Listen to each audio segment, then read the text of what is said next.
Hello, hello, hello, everybody. It's your boy, Jmulls of Jmulls Gaming here today. We are here with, quite possibly, the Nintendo Direct, which will be at the top of the hour for anyone wondering. Top of the hour, and we got some goodness coming to us, hopefully. Hope you're all excited. Electricity filling the air. Thank you, phone, for alerting me that my own stream is up. Really appreciate that.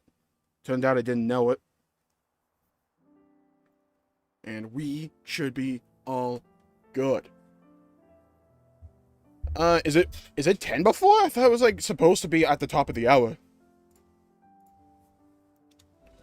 Hope you're all having a great day out there. Hello, hello, hello to everybody. I'm gonna get the actual Direct ready to go. Hi, chat. There we go. I mean, for the Nintendo Direct, not you all. Let me just get the post for the actual live stream. I have the YouTube stream. I'm gonna put the link to it in the description. Believe the YouTube stream is already up. Hello, hello, hello, Alpaca. Welcome to the stream. Hope you're having a good day. Always a pleasure seeing you around. Hello, hello, hello, Eric. Welcome to the stream. Hope you're having a good day. Always a pleasure seeing you around. Also, hello, hello, hello, Super Mario. Welcome to the stream. Hope you're having a good day. Always a pleasure seeing you around. Okay, so the idea for this stream, right? Not a bit of a different reaction stream because I have a little bit of time before the stream actually kicks off. We'll be in Xenoblade Chronicles 3 until the stream pops off. I'll move it over to the Direct. And then, after the stream, we'll go back to Xenoblade 3 to do some wrap-up discussion. Okay, so I'm over here because I'm trying to grind out level 10 gems. I'm trying to get the crit one. So let me just make sure that the stream is all good for the Direct. I'm going to have to, like, balance audio on the fly. That's going to be interesting. Can't wait to do that. I'm sure that will be, you know, seamless. Incredible, honestly. Comes out during the Direct. I mean, if it does, we will be playing it immediately. If that happens, Mario, if that happens, and they just surprise launch the new DLC character, I got the game already open. We're just gonna play the thing. Like, if that happens, I'm not expecting it to. But if it does, I'm just saying.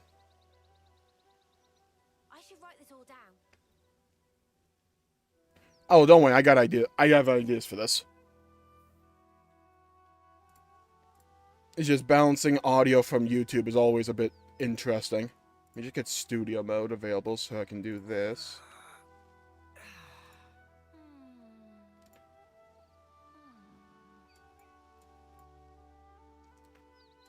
Just check. Okay, good. Yeah, that'll work.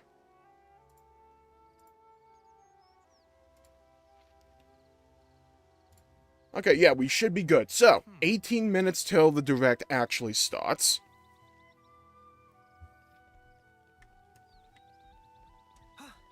And now, we play what we like to call in the business, the waiting game. So what are we all expecting from this Direct? I think we'll probably get Pikmin 4 a little bit. I'm hoping that we see some Metroid. I would like to see that. I really enjoyed Dread. I want to play some more of that series. I'm expecting them to at least announce the second DLC character for Xenoblade 3. Let me go over to this character. Yeah, the one on the right here. I have no idea what game this DLC character is supposed to be from. I have no idea. So that's just up in the air. It's a mystery. Guy called Sherlock Holmes over here to solve this issue. Legend of Zelda and Kirby... That Kirby remake? Oh, I haven't really heard much about Kirby, so maybe? I mean, the last game just came out. I am expecting Legend of Zelda. I think Legend of Zelda is definitely going to be the main event today. Let's be honest, that's going to be the most popular game of the year, by far. Unless they want to drop another Animal Crossing game for some reason. Yeah, Mario, that's what I thought when I first saw the character as well. It looked like Vest from Xenoblade 2. So, by the way, I have to farm these things. Because they drop a specific item that I need for the gems. So let's do a Thailand cross over here, get to the side. Oh, actually on the side, so we can do Fatal Bite. Boom. Beautiful. Okay, good. By the way, I learned how to roll in this game. Actual game changer. I can move more than the speed of a slow tortoise now. Let's Digivolve. Hit him with a bleed. Hit up over here with a switch. Glorious wing. Oh, we hit him with a topple as well. Beautiful. Oh, the daze as well. This is the kind of cooperation I'm looking for here. That's beautiful. Now, so include me in, by the way, to use Phantom Slash instead of Unison Strike, because Unison Strike takes about a month of Sundays to actually land, whereas I can just spam Phantom Slash immediately.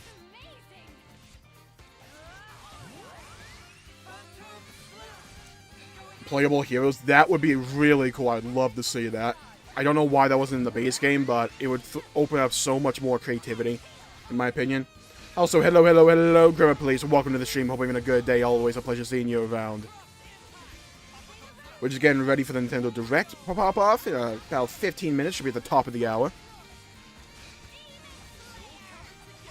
Oh my god, if we get a Mario 64 remake, I will scream. I loved Mario Odyssey, and I've watched so many Mario 64 videos, mainly by Summoning Salt.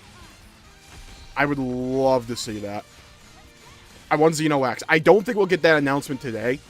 I think we may get that announcement sometime in 2024. I think they want to have the DLC for 3 come out first, and then they'll probably announce that. I'm really gunning for a Xenoblade X remake. Or at least not necessarily a remaster, but somewhere in between a remake and a remaster. And it's done. Boom. I'm gonna get, like, no XP from this thing anyway, so we can just end the chain attack here. Do 86k chain attack damage? Poggers.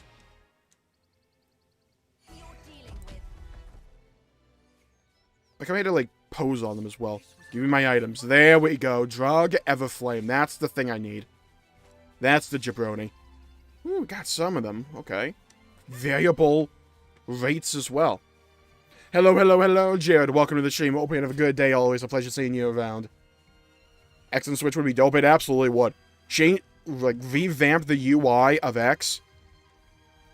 Give me an audio mixer for the love of all that is holy, so I can actually hear the dialogue and I have the music play in my ear. That'd be amazing. And you're like halfway there already. Just do that and I'd be happy.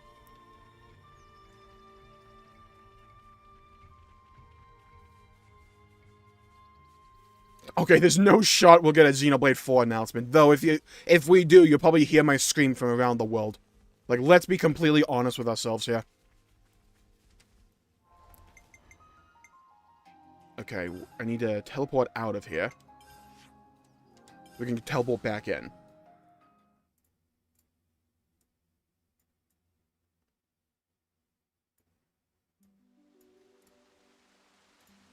Okay, good. Now we just go teleport back in, like so. Watch this little magic. Yeah? Using waypoints to your advantage? Unknown concept. Let's go.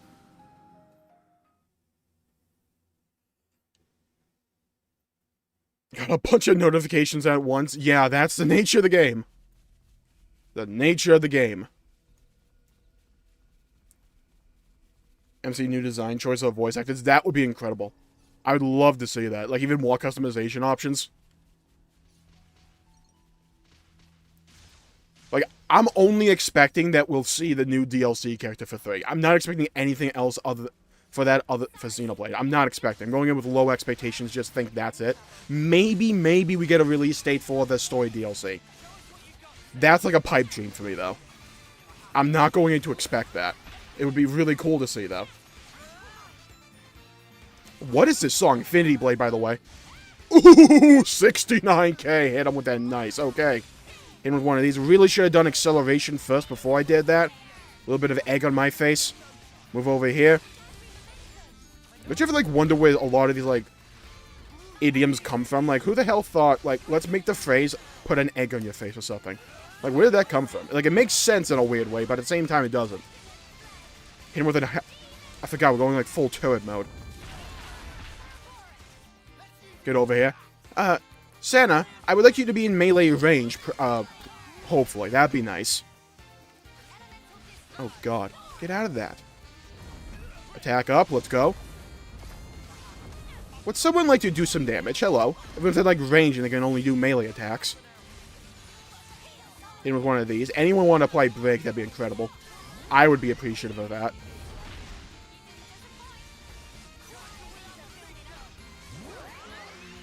We'll blow you away!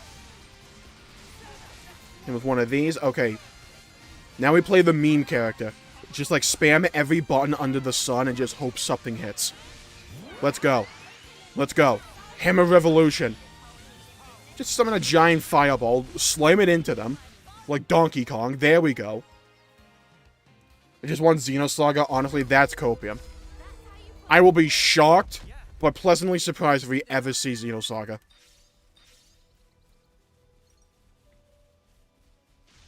You have Millie in the party? Oh, right, that makes sense. Hold on, I'm gonna get some ETH over here. Let me grab this. Already at max, don't need it, but I'm gonna take it anyways.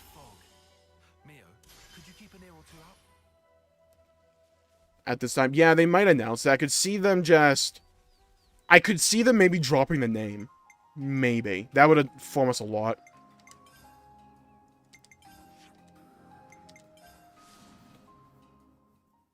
Also, hello, Potato Archer. Welcome to the stream. Hope you're having a good day. Always a pleasure seeing you around. What difficulty are you playing? I'm just playing on normal. I'm waiting to do a hard mode for when we do New Game Plus. I want to beat Xenoblade 1, New Game Plus first, and then we'll do a Xenoblade 3 New Game Plus. I'm a bit concerned that I'm going to lose out on some quest progression I got. So, what I want to do eventually is get through all the Ascension quests for the heroes. I've done Ethel's, I've done Valdes, I've done Zeons, I've done Teaches, I've done Riku and Mananas, I've done Greys, I've done Isard, Juniper. Dang, I've done a lot more than I thought. I need to do a share. I've heard that one's good. I've done Alexandria. Need to do Monica's. Fiona, Kamaravi's. I've done... I need to do Miyabi's. Gondor. I've done Triton. Can't wait to do that one again. We've been working the past couple of Xenoblade 3 streams to get Sagiri's. That's just like take a month of Sundays for all the prereqs. I've done these two, and I've done Enos. So funnily enough, we're actually not that far away. Okay, no problem, IA. Have fun. Thank you for stopping by.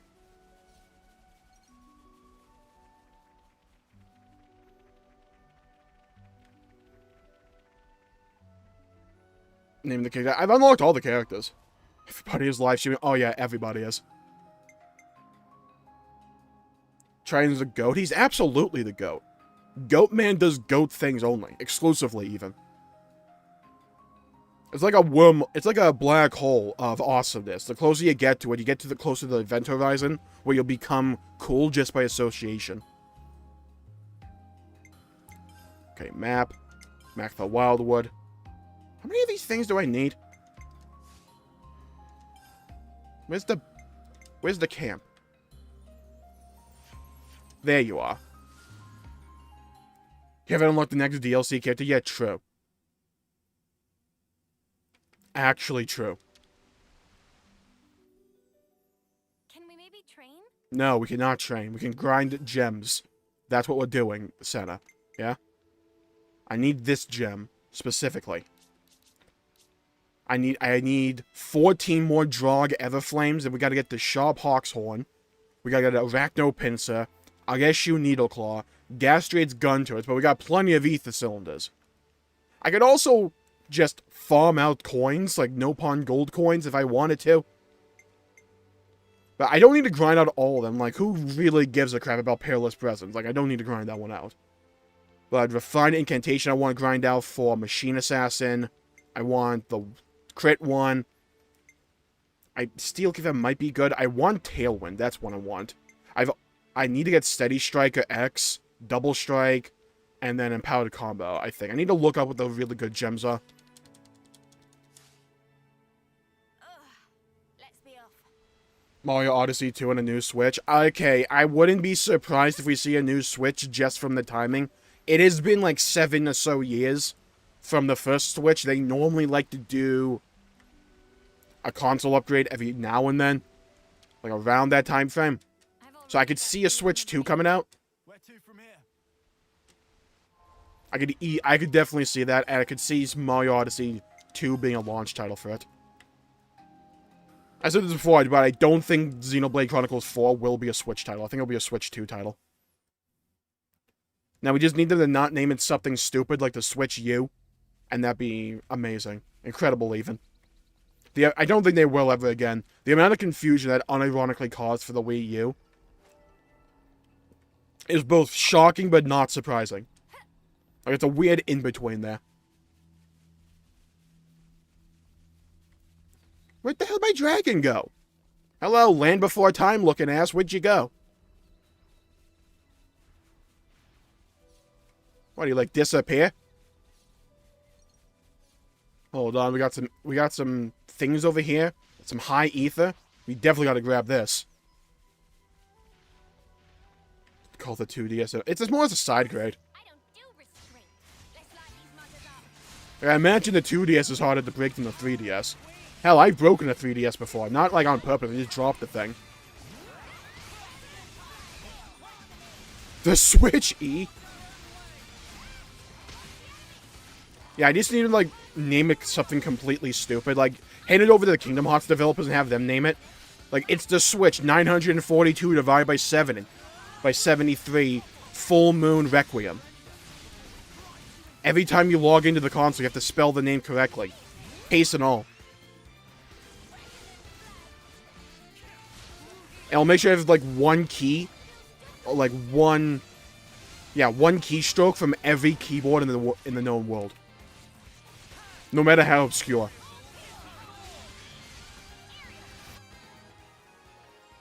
Shrek is going to get in Smash. Yeah, I just tried not to follow that live chat. For the directs. I just try not to do that. Okay, Tyon, can you just grab the sword? Thank you. Okay, grab this. Okay, I could go for more than 2. Let's go. There we go. Keep going. Keep pushing. Keep believing. Okay, we went up to 16. Not bad. Not ideal either.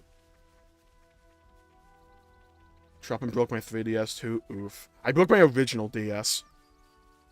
The Nintendo Switchblade. Yeah, you actually have to, like, stab someone if you want to use the new Switch.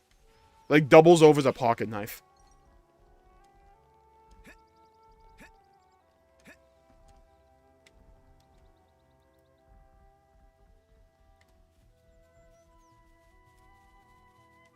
Okay, I think I gotta, like, teleport away from here.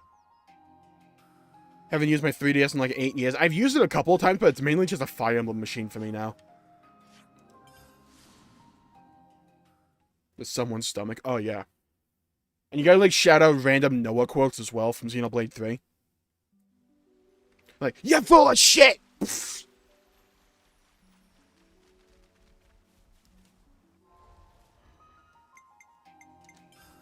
MVP time. Oh, yeah. Hey, Noah, Lance wants something a little bit meatier. Bah! Stab him. Like, how quickly would that get shut down? It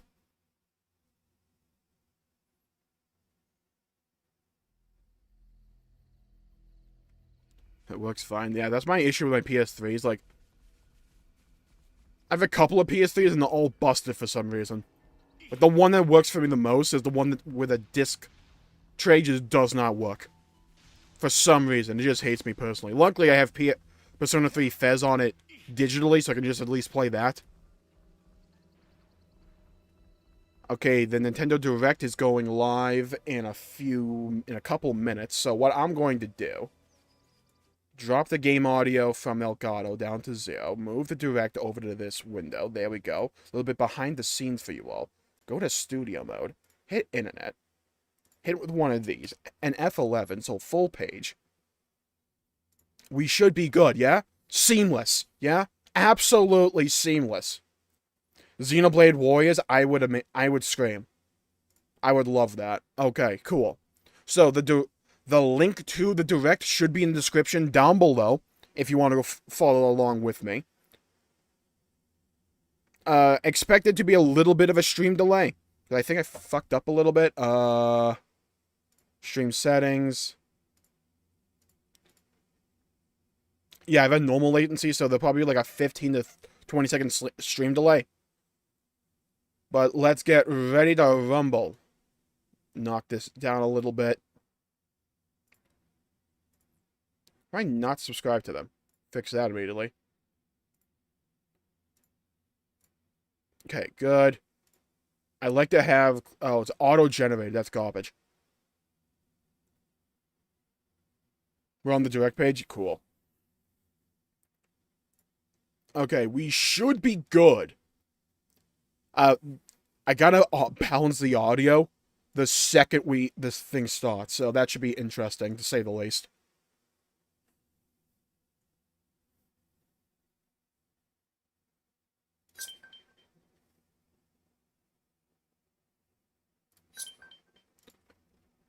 Okay, hold on. People are texting me. Turn that off. Okay, well, it should be all good, people. Should be starting very soon. Okay. It started, I imagine. It hasn't started for me yet. There we go. Here we go. Okay. Release dates and other information presented in this video are subject to change. Okay. Interesting. Hit me with the logic. Show me. Nintendo Direct. I'm sure this is loud as hell. Let me fix this.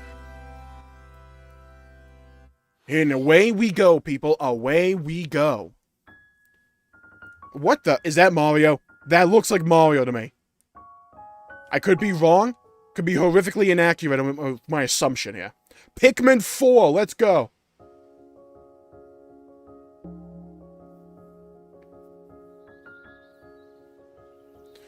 Ooh, looks pretty. Also kind of looks like the intro to Shin Megami Tensei 5 for some reason. What is that thing? Freaking Finding Nemo looking fish. Oh, look at those little buds. Okay. Yo, where we dropping, boys? Are we landing? Destroy all humans looking?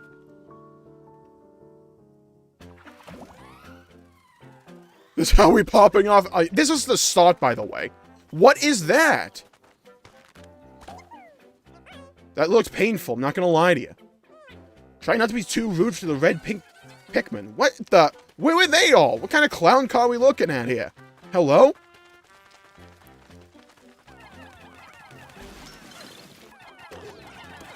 Okay, that cannot be good for the Pikmin's well-being. Just like yeeting them in any random target you find. That can't be good for their well-being, I'm just saying. What kind of health insurance do these Pikmin got? Hello? Looks beautiful. Yeah, it's pretty. It's a very pretty looking game. Never played a Pikmin? Yeah, me neither. Any major announcements? Not yet, mister. Welcome to the stream, by the way. Hello, hello, hello, Maxie. Hope you're having a good day. Always a pleasure seeing you around. Ooh, got some elemental interactions here. Okay. Don't shake your butt at me, dog. Look at this thing. What kind of brain damage we giving to this dog? Hello? Why don't we just, like, give it, like, a biscuit or something? Rub its belly. Now, charge head first into some random ceramic object.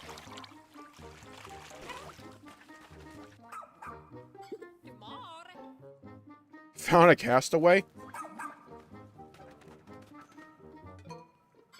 I feel bad for this thing, just randomly alone in a hole. Kind of destroy all humans looking thing is that? Hello? Thing looks like an Elden Ring fight. No, it looks like a Bloodborne fight. What is that? Giant alien sphincter looking thing. Hello? Oh, just doing a little bit of a rolling around at the speed of sound. Okay.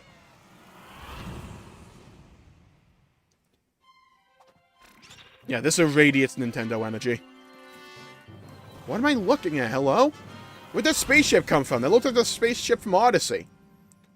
Team Rocket's blasting off again! That looked fun. Never played Pikmin myself, but that looked pretty fun. Wait, nighttime? Yo, we got more daytime mechanics in World of Warcraft? Hello?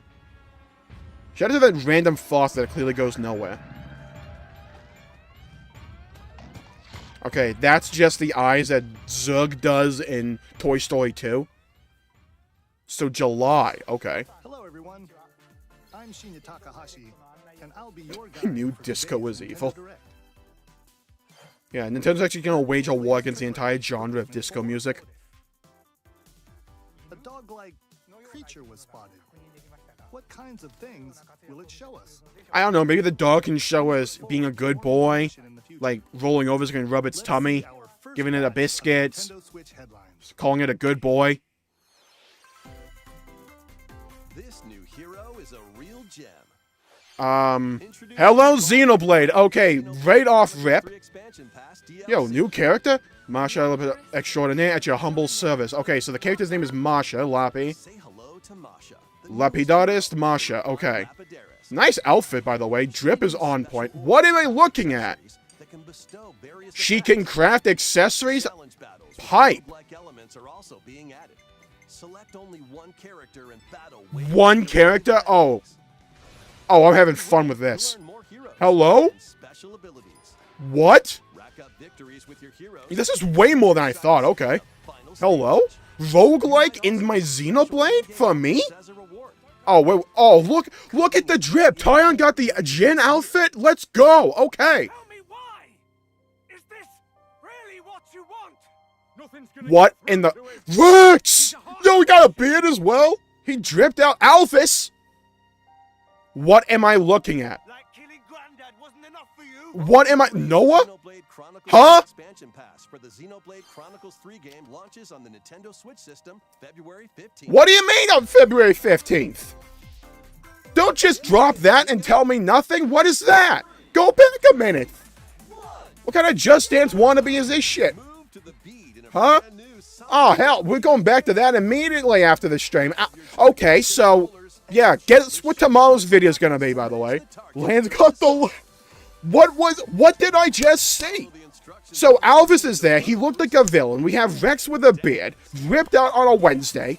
but the unexpected We got Shulk looking... We got Shulk with the new drip, looking on point. I'm liking it. I'm appreciating it. why not dance with a friend? How do you follow up the Xenoblade DLC with whatever I'm looking at right here? Like, put Shulk in there, have him bust out the gritty or something. So it is a prequel story. Okay. There are still many things they can do with that. Round will be eliminated. I have so many questions. You gotta rewatch that? Yeah. 40 songs are included, spanning a multi Okay. refined Go back immediately. Huh? What are the... Okay. battles with rogues and special. Where was it? Is this really what you Okay, here's the thing. He has the Monado. want? Nothing. Okay, first of all, we gotta appreciate one thing here. Where is it? Tell me why? Where is it? Is this really what I appreciate a good cape. Yeah? Shulk dripped out here. you want? Okay. Nothing's gonna get through to him. He had the Monado too. Heartless machine. Oh my god, sweet Jesus, we're getting everything I wanted. What you want? Hold on.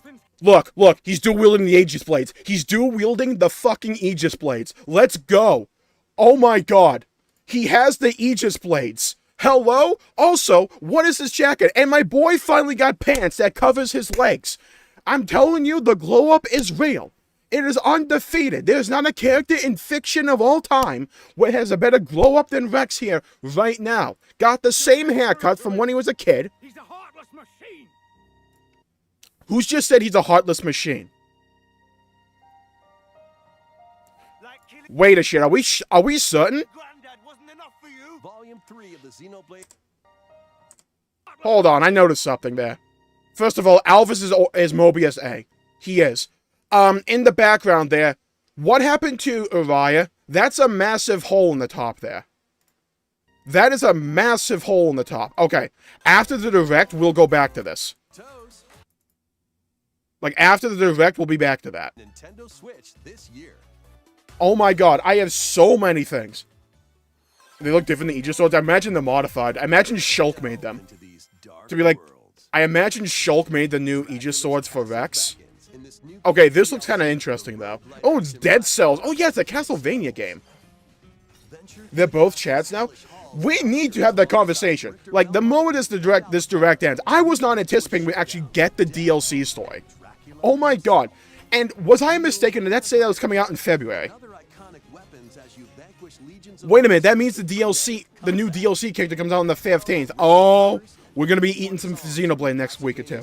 Oh, we're gonna be eating. quest in Dead Cells. I freaking love Rex's design. It's so clean. He's got the blades. What's with Rex's voice? Yeah, they had to go full alpha chat with him. 15th February release. There's no shot that the DLC story is found on the 15th. It has to be just the new character. We saw Adult Rex. Potato, that was incredible. By the way, hello, Potato Farmer. Welcome to the stream. Hope you're having a good day. All I need is Zelda. Yeah, that's going to be the ultimate thing. I believe we're going to get a Tears of the Kingdom trailer at the end of the Direct. I imagine it's what's going to be. Oh my god. Okay, more Tron stuff. I feel like they're trying to do a Tron revival recently. What am I looking at? Hello? Hold on, that guy got a fedora? Hello? Phantom Detective. Yo, it's like Persona 3. Was that the Pixar lamp? Don't think I didn't see that, Nintendo. That was straight up the Pixar lamp. Yeah? Mike Wazowski coming for your ass.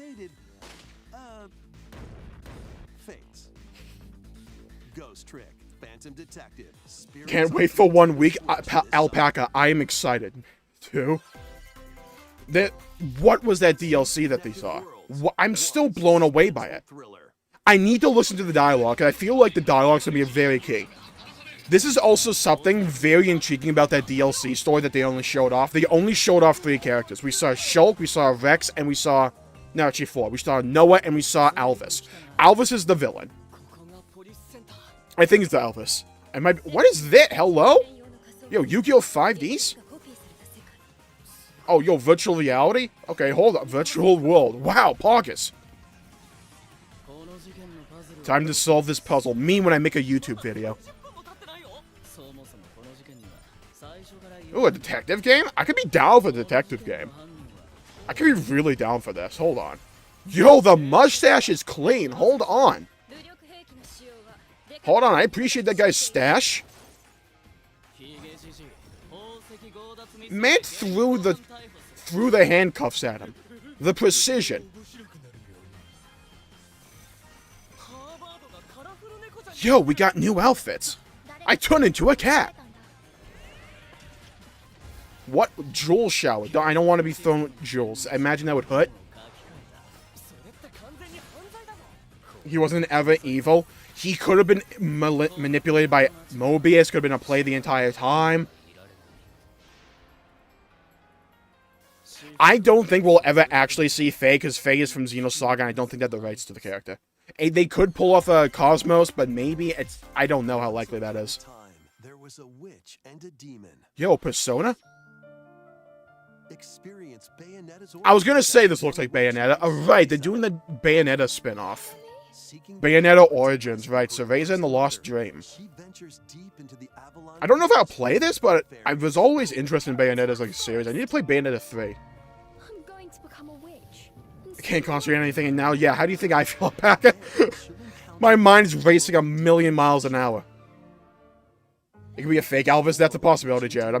We can't dismiss that. It could just be like Mobius taking the appearance of Elvis. It could be Elvis like had memory loss.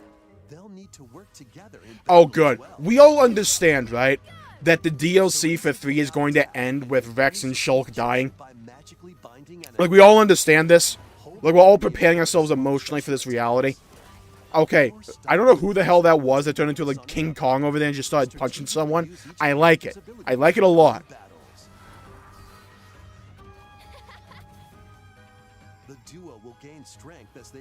Was that the Game Awards? Yeah, I remember seeing it. It was interesting. It's a very different genre approach for Bayonetta as a whole.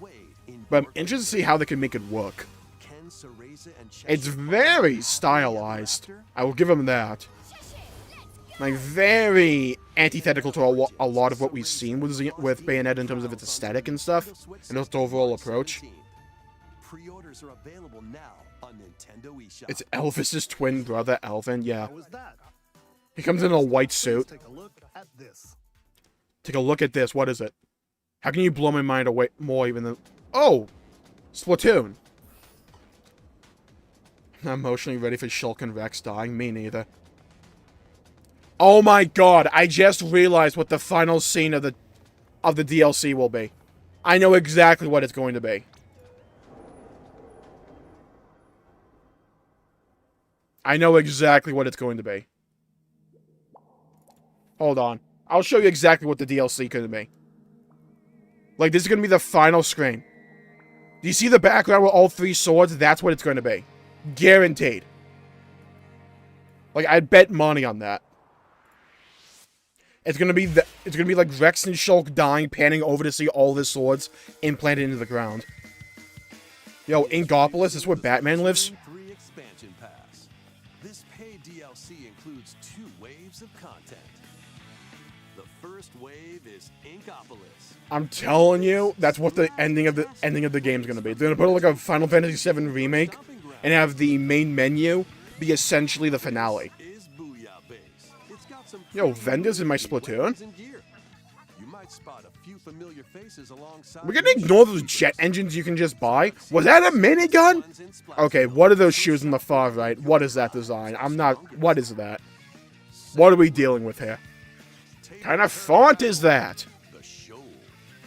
And Amiibo The original Splatoon city. Was that a giant amiibo box? Look at this dude. You know that guy listens to My Chemical Romance. You know it. Yo, a concert? I ain't falling for this shit. Muting that immediately. I ain't falling for it. Nope, not today, Satan.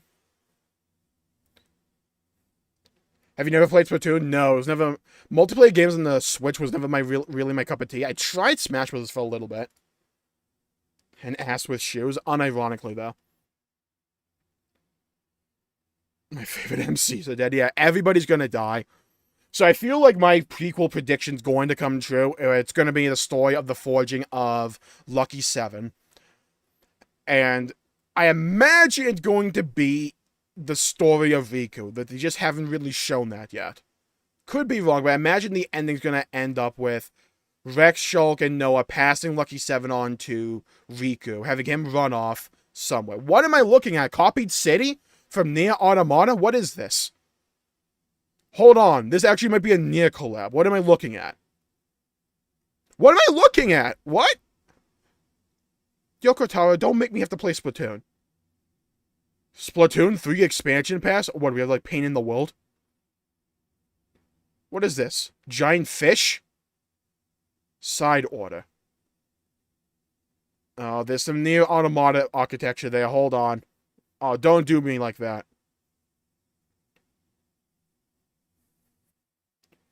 Everybody loves Giga Chad Viku. In bed after the world split again, just being so damn confused. Here's a thing. Here's like a perspective I just only realized we could do that we haven't really taken into consideration. What if it's both a prequel but also a sequel? What if the first half of the DLC is the prequel, but then something happens and it hard cuts to afterwards? What if they do that? Because if you remember, Torna had 2 zones in it. So they could do 2 zones in the DLC as well.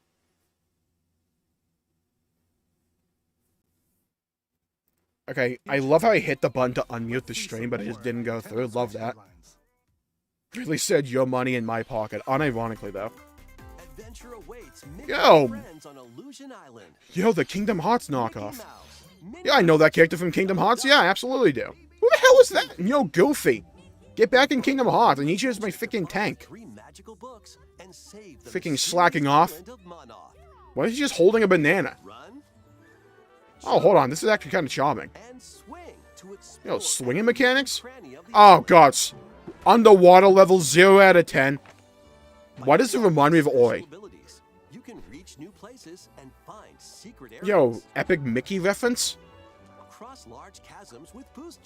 Is this a Metroidvania, Castlevania-esque Mickey Mouse game? Hello? Is that what I'm looking at right now?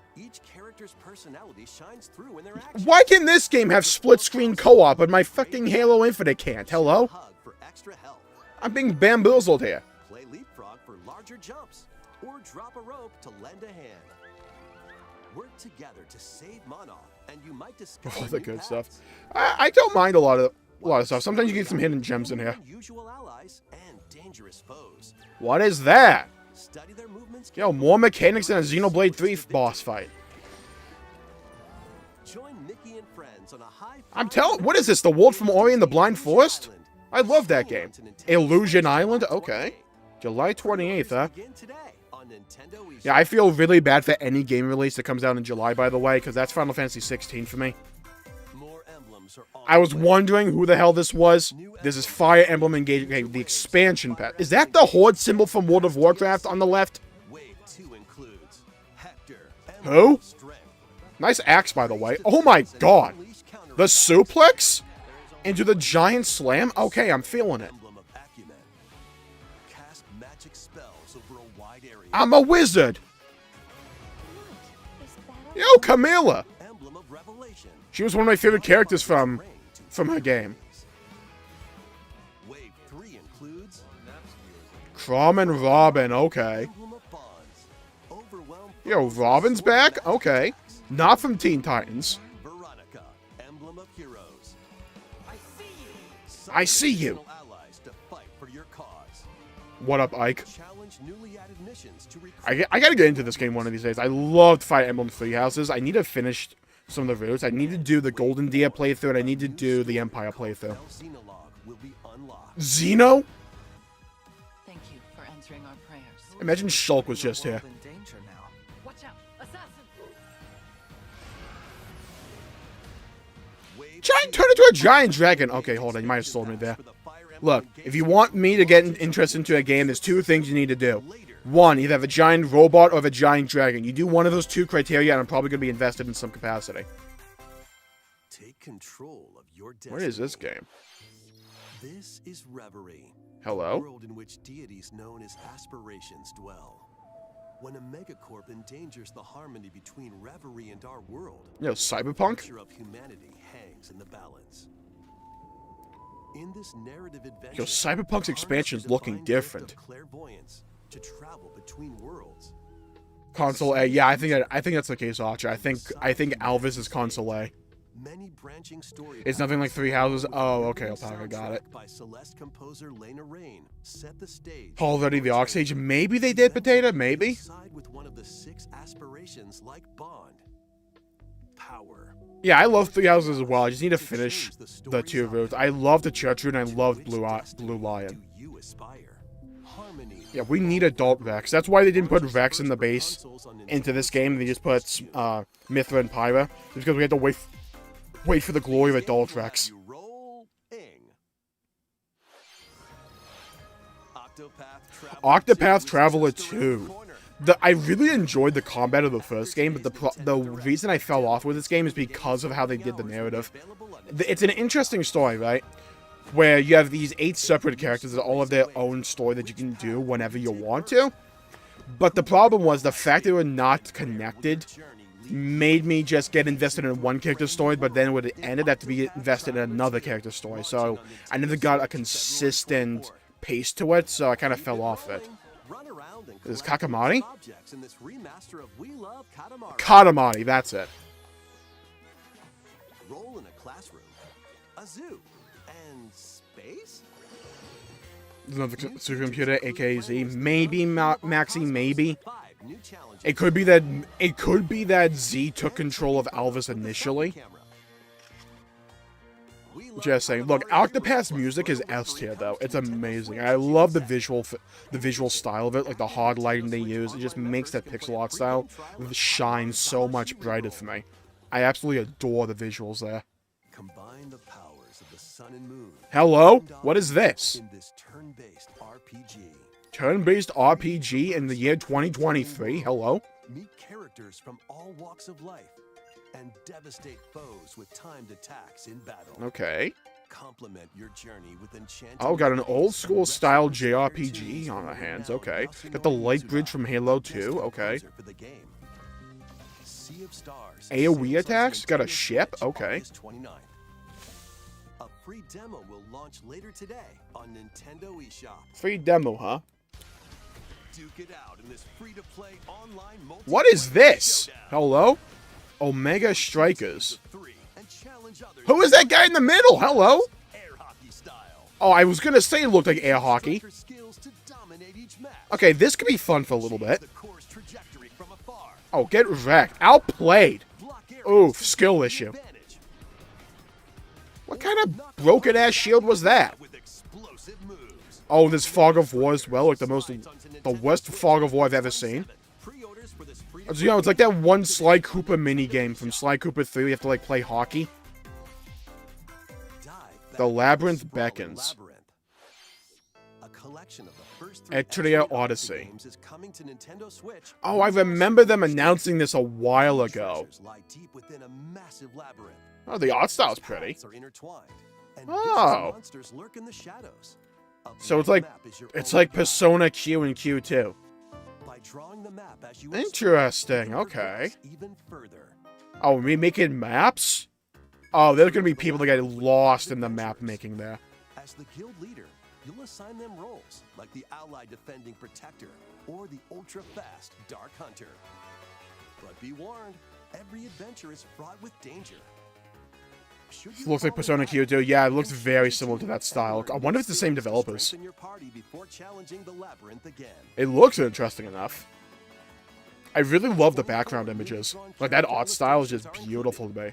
Like, the way they're able to Plus, illustrate advantage the of new various difficulty options and a new landscapes automatic there. function for smoother But yeah, this absolutely looks like Persona Q and Q2. I know that Odyssey series was Origins based on another series. It launches might have been on Etria. Nintendo Switch June 1st. Might have been Each Etrian. game in the collection will Oh, also it's be available Atlas. separately Okay. on Hello, Nintendo Atlas. eShop. I see you there.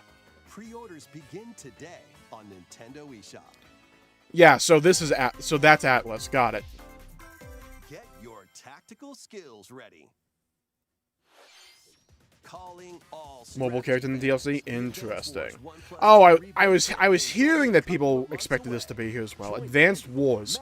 I never got into this when I was a kid. Full story campaigns. I need to see what it's like. Colorful turn-based tactical action. So turn-based tactical Plus, use action. strategic Okay. puzzles across a Yeah, I'm not sure if that's how you do a punching bag, Design but your own freaking map launch and share that. them with Okay. Plus, go head The to size head of this with tank. an online I like play. it. Okay. Advance Wars 1+2 Reboot Camp comes to Nintendo Okay. Switch I'll April play it on the 7th. condition that they have the drill sergeant from Full Metal. Nintendo eShop. Full Metal. That one movie. Why can't I remember the name? A new Full Metal story Jacket, will that's it. unfold in the Kirby's Return to Dreamland. Kirby, okay. Return to Dreamland Deluxe. Magalore, Mario, I think you predicted this earlier. traveler from the main A lot of adventure RPGs and tactical RPGs. Yeah, 2023 and definitely must feels like the escape year of the the realm JRPG. between dimensions. There's so many of them.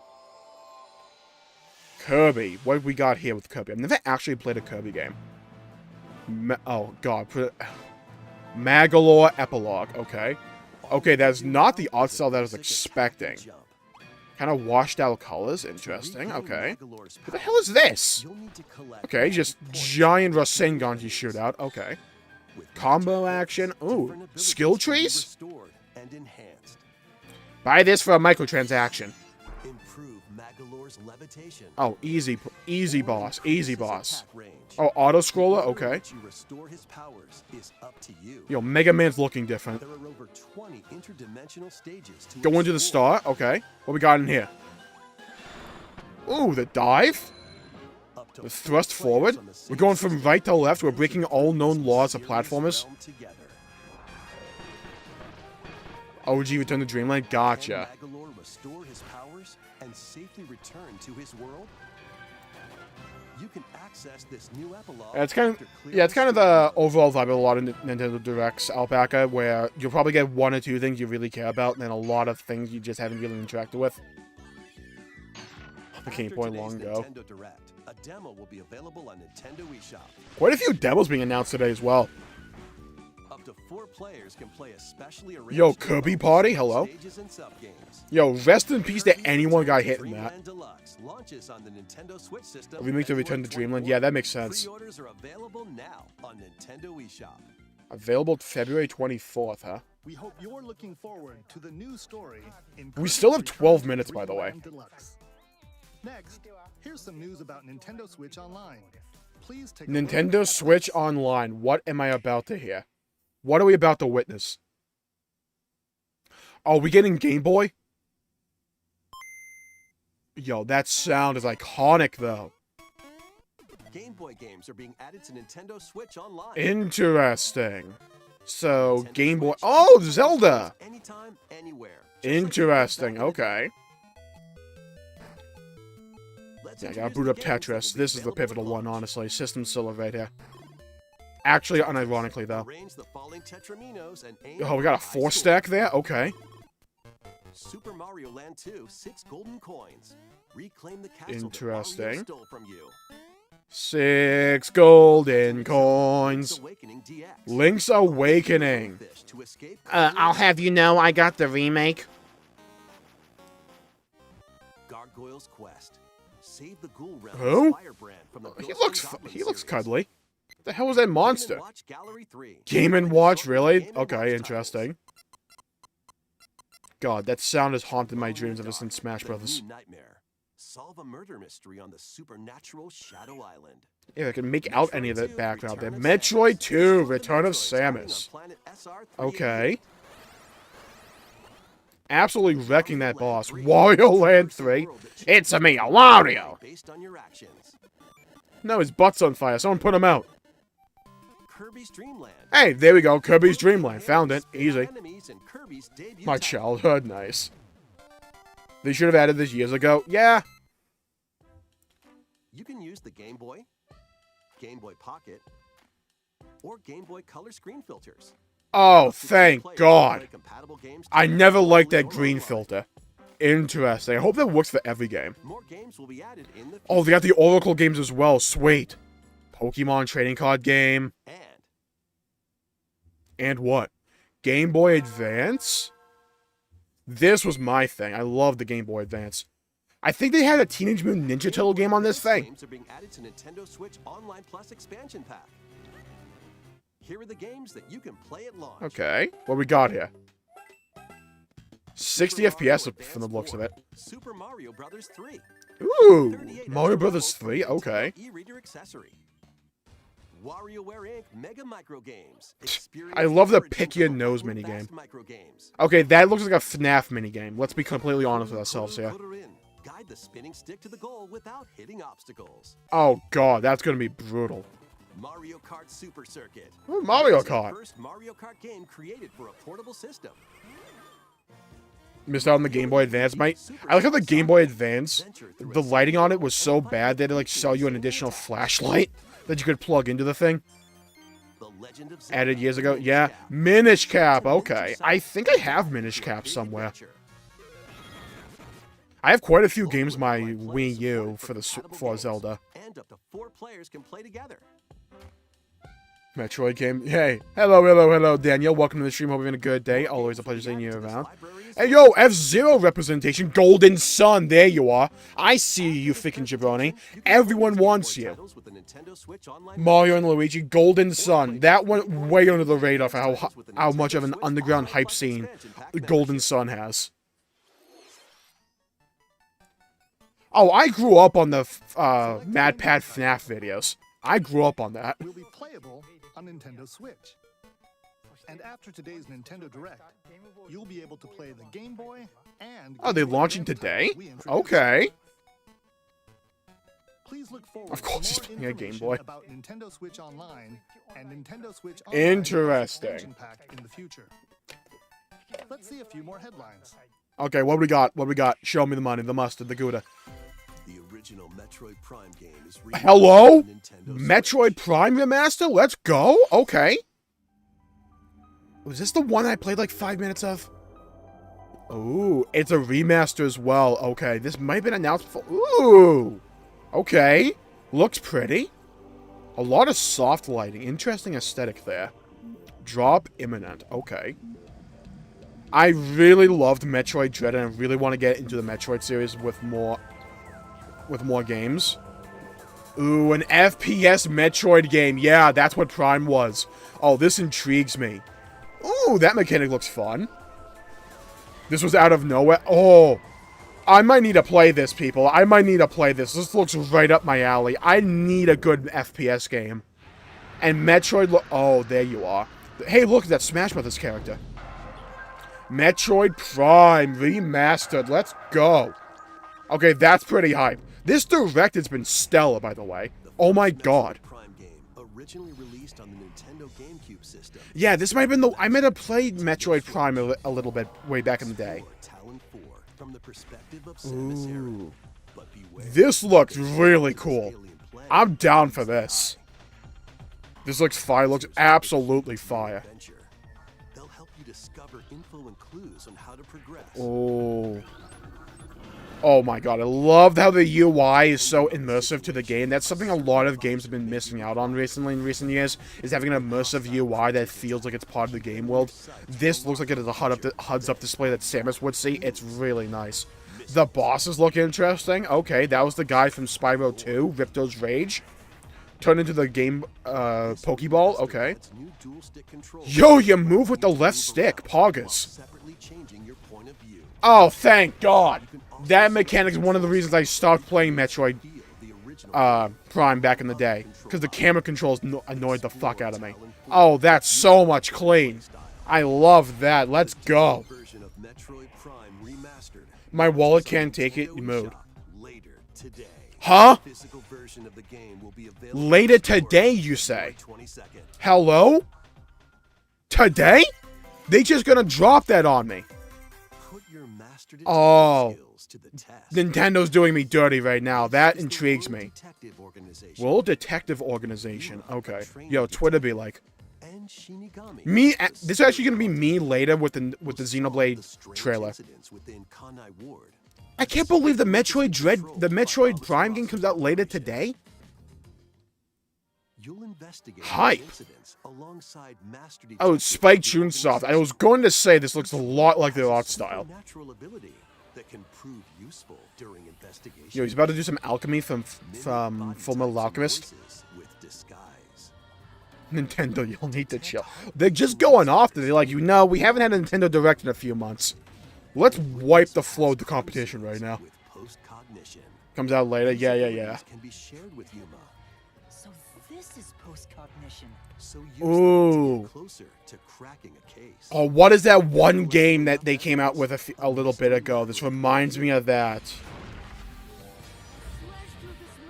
Oh God, what was that game? Hold on, I gotta find out what this game I'm thinking of is. Oh, that intrigues me. That intrigues me a lot. Wings of the Heart take Who is this? Hello? A remastered collection of both Baten Kaitos games. Oh, Baten Kaitos. I've heard about this. Never really interacted with the series a lot. Yeah, that other game looked like the AI of the Somnium Files a little bit. It was Spike Chunsoft that did it. As spirits dwelling within the protagonists.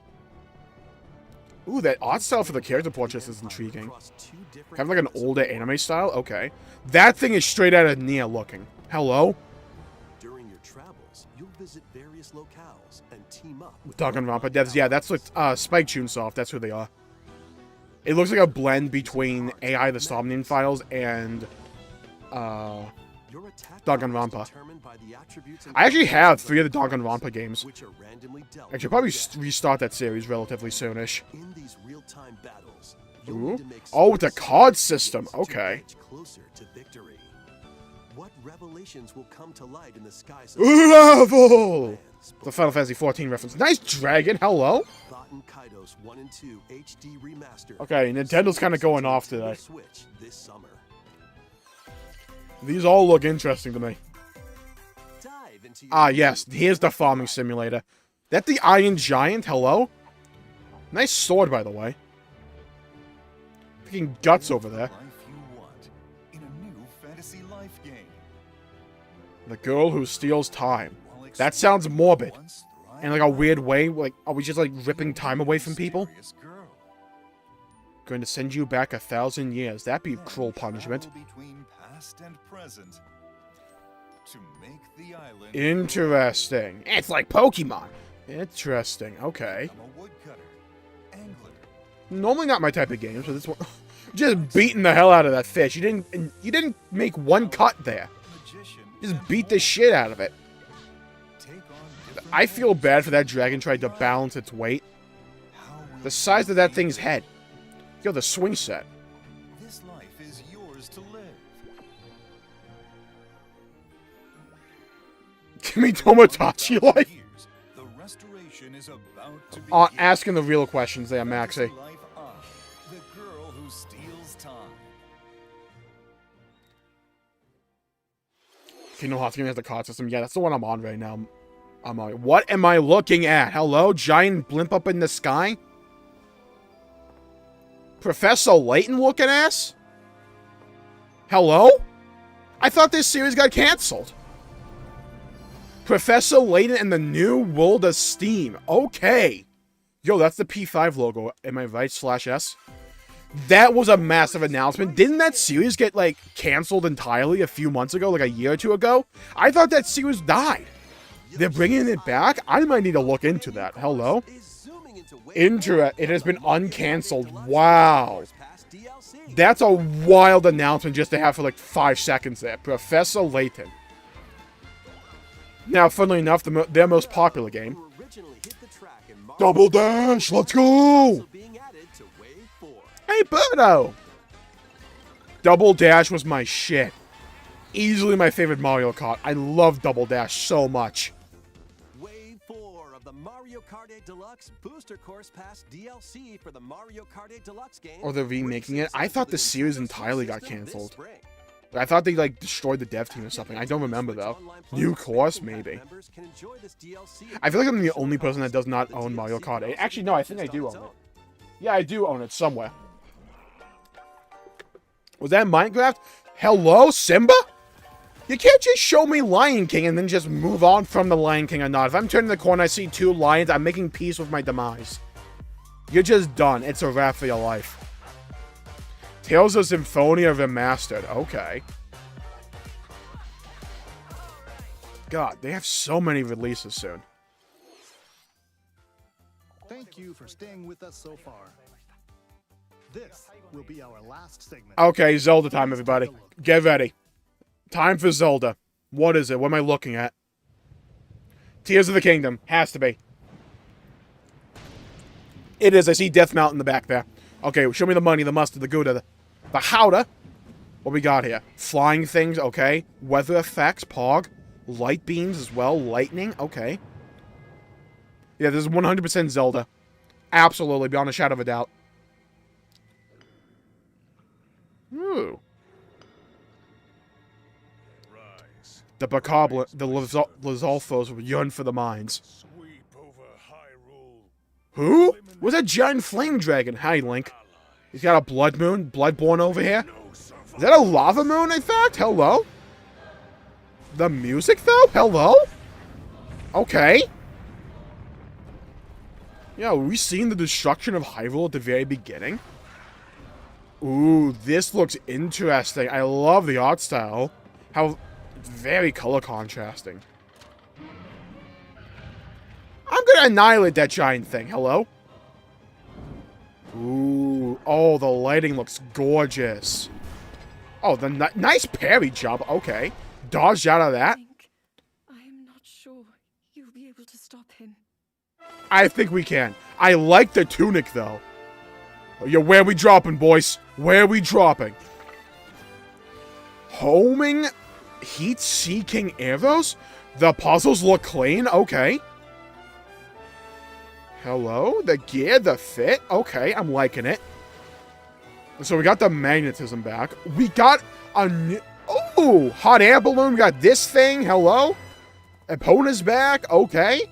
I'm down for this. Looks interesting. Okay, I'm down for this. You know I'm going to be playing Tears of the Kingdom. You know that I'm going to be doing that. It was rail grinding. Ooh, the dive? Lend him your power. Imagine Zelda just dies. We're going on Link Revenge Quest.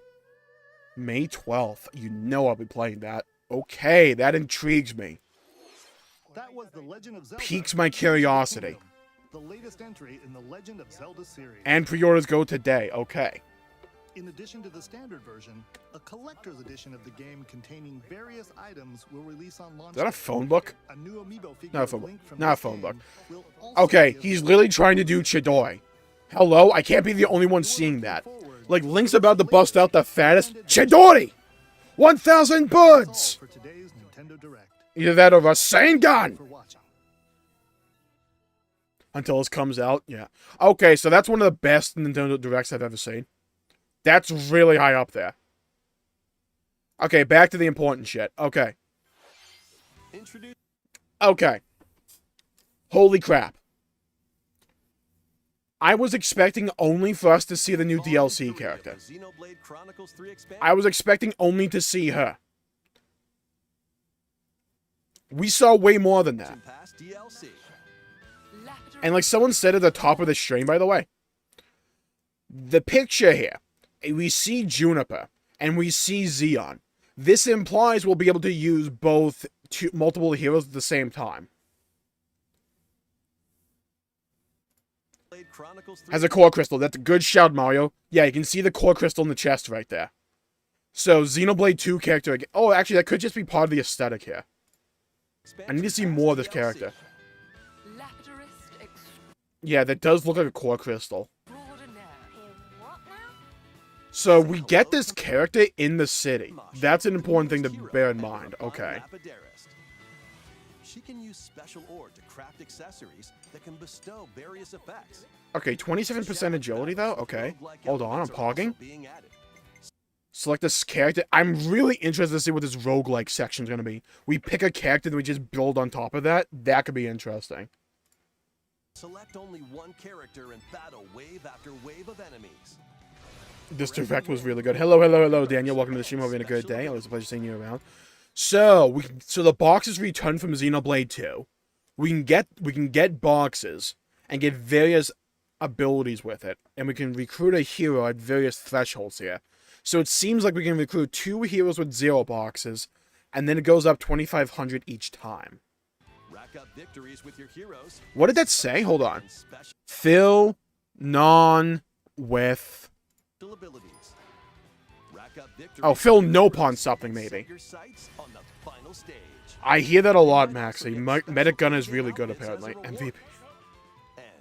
Okay, hold on. I'm not ignoring this. The outfits are insane. We're not ignoring this. Center throwback. Look at this. Look, honestly, who cares about all of these characters? Look at the Jin outfit Tyon got. Hello? This with Swordmaster, though. I'm just saying. You know I'm going to be using that outfit on everybody. We all understand this, correct? Like, I'm a big Jin fan. We all understand this, right? Okay. Also, we got the Shulk outfit as well on Noah. That's funny. Where's the Rex Salvager suit, though? Real talk. This is the picture. I guarantee you, one of the final images of Xenoblade 3's story DLC will be us seeing the 3 swords in the ground in this position like this. I guarantee you, I'm willing to almost bet money on it. Not really, but I'm just saying I am confident in that. Later this year. Tell me why. Hi, Elvis. Really what you want? That sounds like Adam Howden. That sounds like Adam Howden. I can't get over the outfit Rex has. I cannot get over this. He's looking clean. He's looking precise. I'm going to need to make a whole nother short just for this. Oh my god. Look at him. He's got multiple belt buckles. You know Nomura designed this guy. He's got both Aegis blades as well. Pirate in the right hand, Mithra on the left. He's got this giant gauntlet as well for the anchor shot. It's on his left hand. He's got this he's got like the crop top vest on. He has 2 belt buckles up here. Nothing's gonna get through to him. What is that voice they gave my boy? Look at the size of my boy here. He's built like a fucking brick shithouse. Hello? Dude built like a WWE wrestler. I'm down for this. Hi, Elvis. This is the world. Again. Ignore the Rhine outfit. Where? Hold on. My Rhine senses are off the charts right now. Oh yeah, lands with the Rhine outfit. I was wondering where that came from. It absolutely is Rhine. Rex looks like a Chad. He doesn't look like a Chad. He is the Chad. Tell me why. Okay. This is something I need to point out, because this jumped out at me immediately. The wings of Zanzas. He also has the Monado. He has the original Monado. Hold on. Zoom in. Enhance. That is literally the first Monado. That is Shulk's OG Monado.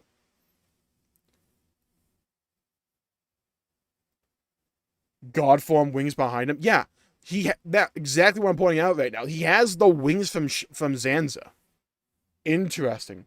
The Shulk cape is slick. I love that. Look at this! Dude, looks like a My Hero Academia character. I'm down for this. Hello? He's looking clean. I can't believe we both thought that. Same wavelength, Maxie. Same wavelength. Lucky Seven's look is just for aesthetics, so it's probably the same with the Monado. Maybe? This is Onto's true. Nothing's gonna get through to him. That's the thing. Rex right there just pretty much solidified it. Nothing's going to get through to him. So something happened to... I think Z is controlling Alvis's mind. New theory. Is this how Z gets control of Origin? Does he take control of Alvis and have him do it like that? I wonder if that's the story they're going for here. Okay. Now, there is something to bear in mind here. There is a quote. I need to bring this out. Hold on. Okay, let me bust out this quote. Hold on. Yeah, this quote. This is the quote where everybody gets the fact they said, we're going to stop making Xenoblade games. Or like, that they stopped the story. Takahashi says, it is also a stopping point to me. This title depicts the conclusion of the Xenoblade story that began with Klaus's experiment. While it is a conclusion, that does not mean it is the end of the Xenoblade series. It is just a stopping point in my mind. I think that everyone who played this title and the additional stories in the expansion pass can imagine what lies in the future for Xenoblade. I'm going to predict right now we're getting the death of Alvis. We'll get the death of Alvis. We'll get the death of any remnant of Klaus here. So something happens in this DLC. Something happens in this DLC and in the DLC character story that will hint at the future of Xenoblade. That is what that quote tells me. I'm going to leave a link to it in the description if anyone wants to go look at it. Not in the description, in the chat. If anyone wants to go look at that. But that's what that screams to me. Is that while this is a prequel story, there's going to be some kind of nugget of information that will hint as to where the series is going to go from here. I'm very interested to see what it is. What is that line of dialogue? They're talking about a machine here. Nothing's gonna get through to him. He's a heartless machine. Nothing's going to get through to him. He's a heartless machine. Are they talking about Alvis there? And is the fact that he's a Trinity processor, did that leak and get out? Look at Vex's sword hilts, please. Okay, let's go back. Why? Is this really what you want? Nothing's... That's also the Monado Shulk has right there is the one Melia had at the end of 3. Okay, what am I looking at the sword hilts for, Mario? Let me know.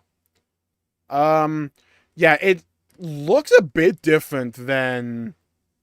They look a bit different than the swords from 2. I don't think this bit, this protruding bit down here, was there with Mithra's sword originally. I don't think that was there. I'm going to assume what happened was Shulk, like he made the replica Monados, he made replica Aegis swords for Rex. I imagine that's what the case is. Both of the hilts are from Mithra's blade. They both look similar in a way. Gonna get through to him. He's a heartless machine. Oh, the handle. Nothing's gonna get through. The handle is from Mithra's swords. Really what you want? Nothing's... Yeah, they are the same handle. Were they always the same handle? I never looked at the hilts. I mean, the handles. He's a heartless machine. Like in the main game's first trailers. Yeah, I'm not going to associate any lines of dialogue in this trailer with what's actually happening on the screen unless I see the lip sync. They could absolutely have mixed it all up. They could absolutely have done that. Alvis already told Shulk he was a machine. Right. But there's someone else yelling, saying, he's a heartless machine! And I don't know who's saying that line. Like killing I'm not so... Where the hell is this in the world? I never have seen that bridge before. Volume 3 I think that's... Hold on. This location. Does this look like this place from anyone else to me? Hold on. Okay, yeah, I can show this. Does it look like this place from anyone to anyone else to me? Let me go down the map. Yeah, E tier region. Upper. Yeah, this place.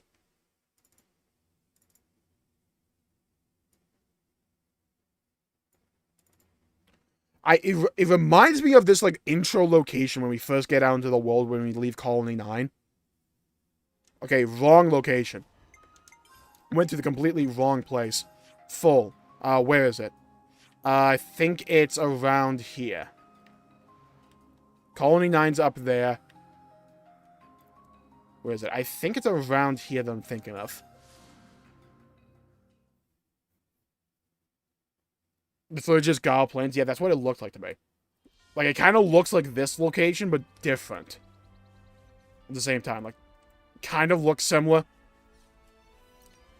Okay, let's go back to the trailer.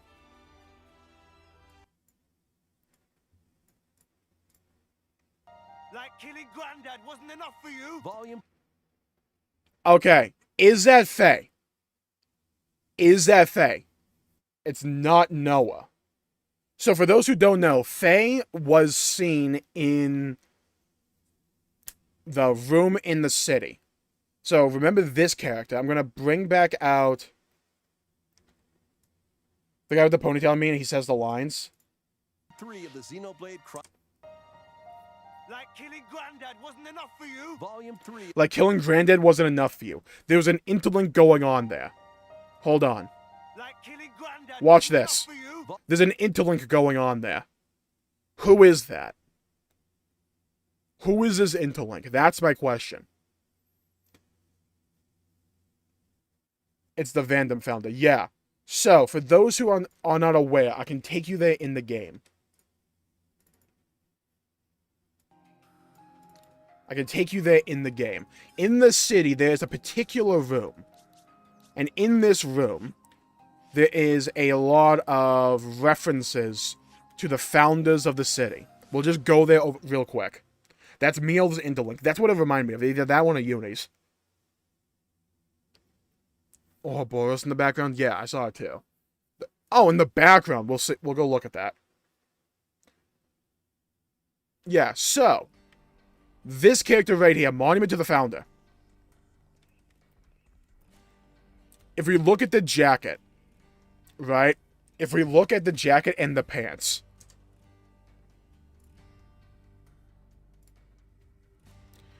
It looks very similar. Like, very similar. In a lot of ways. So, I'm assuming that's the same character. House Vandom. And a memory of the founder of House Landom.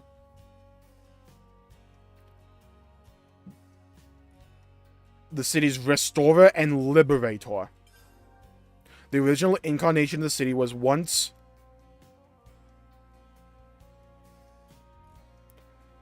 laid to ruin by Mobius N's hand. The founder realized fully the power of Ouroboros, heretofore limited, and fought against N, ousting him. Once victorious, he gathered the old city's people, scattered to the winds, and re-established the city. With the city restored, he left its governance in the hands of the founder of Doyle, and departed on a lonely expedition. No records exist of his fate thereafter.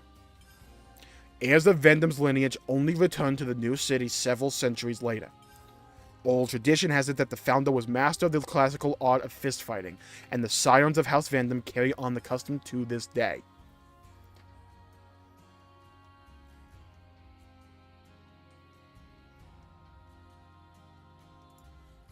Seems to be Noah's grandson. Interesting. Okay, back to the trailer. 3 of the XENOBLADE Chronicles 3 expansion pass for the XENOBLADE Chronicles 3 game launches on the Nintendo Switch. Okay, so Volume 3, which is the DLC character and the roguelike, comes out on the 15th. That is 1 week from today. You know I'll be streaming it. I already have the DLC, so we'll be playing it day of. Absolutely. We might see Shulk and Rex interlink. Imagine. I need to see what that would look like. Shake it. Let's go back again. Introducing Volume 3 of the XENOBLADE Chronicles 3 expansion pass DLC. Lapidorist. My thing, right, is how will this tie in to the narrative of where Xenoblade's gonna go from here? It's a prequel story, that we assume, right? You can use special ore to craft accessories that can bestow various effects. Challenge battles with roguelike elements. are also Oxage's being Gauntlet. added. Select This only looks one fun. I character need to and grind out wave Xenoblade after 3. wave of enemies. For every I need to wave, get to level there are 99 more soon. heroes and special I think we'll do a abilities. few Xenoblade 3 streams this Rack week up as well in victories with your anticipation. heroes and set We'll do some your grinding, sights on the get some final Ascension stage. quests done. You might Launch also get charge? special What was gear that? I saw that. and set your sights on the What is this on the left here? Launch charge? So the heroes, why they can't interlink? Oh, we can play as them. Playable heroes, and we get, like, special abilities that go up to level 3, I think?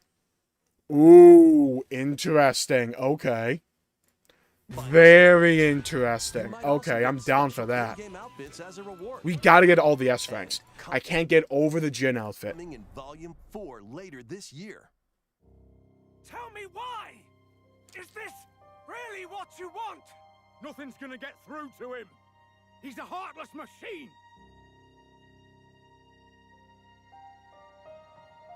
Like Nothing. killing Granddad wasn't enough for you? Volume 3 of the Xenoblade Chronicles 3 expansion pass for the Xenoblade Chronicles 3 game launch. Like, killing Granddad wasn't enough for you.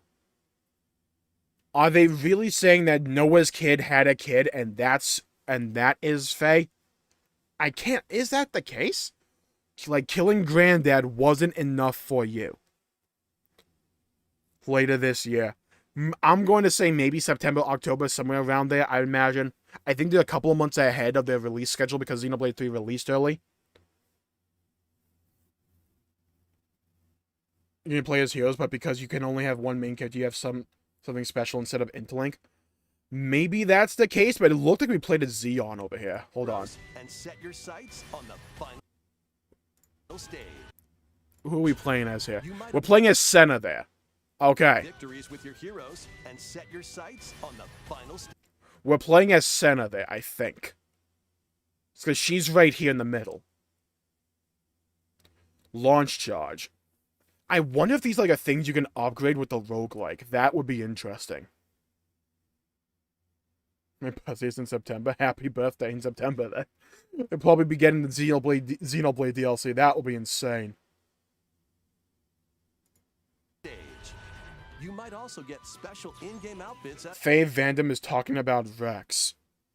Interesting.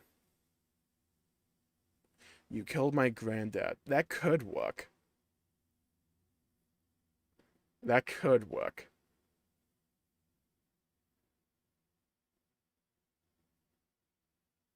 Yeah, that could work. Because it'd be Faye would be Mio's kid, who would be Rex's kid. That could work. So, wild theory immediately. In the story DLC, are we getting a time skip? I think we're going to. later this year. I think I was right on the money with saying that this was going to be split into two parts of the story earlier. I think I was right on the money here. I think the first half of the DLC will be with Shulk and Rex dealing with Alvis, whatever that entails. But then the second half, and then I think at the end of the first half, what will happen is Shulk and Rex die. I think that will happen. It'll then say 100 or so years later, maybe even like 20, sometime later. Then we'll pick up with Faye. Nothing's gonna get through to him. So I think this will be the first half. They're dealing with Alvis. Something will happen where Alvis, Shulk, and Rex die. Z will live on. This will be the second half. There will be a time skip and then we'll get to he. I think he will be the protag of the second half. That's what I imagine it will be. Then I imagine the expansion will end with N coming in, killing off all the residents of the city, including Faye. I think that maybe that might not be what it is. Something will happen there. I think that's what it's going to be. I'm almost certain we're going to have a time skip now. 3 video when? Oh, expect one tomorrow. Expect it. With both blades, I just want to do max damage every time. Expansion pass for the Xenoblade Interesting. Chronicles 3 game launches on the Nintendo Switch system. I'm just February saying 15th. that they're getting the outfits right on the money here. Rack up victories with your heroes. Welcome in the morning, so sadly it's off to bed with me. Thanks for the fun time. Thank you, Alpaca, for tuning in. Always a pleasure when I'm able to talk to you. Have a great evening. Go get some good sleep. Stay safe. Have a great day. Hope to see you again next time. Bye-bye, Alpaca. Okay. And set your Deflector form increases defender aggro by 35% and grants armor veil to all allies. I never really used Xeon. Okay, we have some kind of like limit breaker, like party gauge up in the top right here. Yeah, do we have return of party gauge in the top right here? We have 3 bars and 3 bars down here. It seems like these separate systems because these aren't filled in. This one has 1 filled in. We have some kind of no pawn gauge here. We got the boxes returning stage 30, so this goes on for a while. Final stage. You might also get special. Oh, do the boxes auto collect? Thank God. And coming in volume 4 later this year. Tell me why! Is this really what you want? Nothing's gonna get through to him. Nothing's going to get through to him. Is this really... Tell me why. Is this really what you want? Yeah. I'm almost ready to lock in the idea that Alvis is being mind-controlled by, say, Z, or being manipulated in some way by Z. Shulk is trying to desperately get through to him. They're going to have to fight eventually.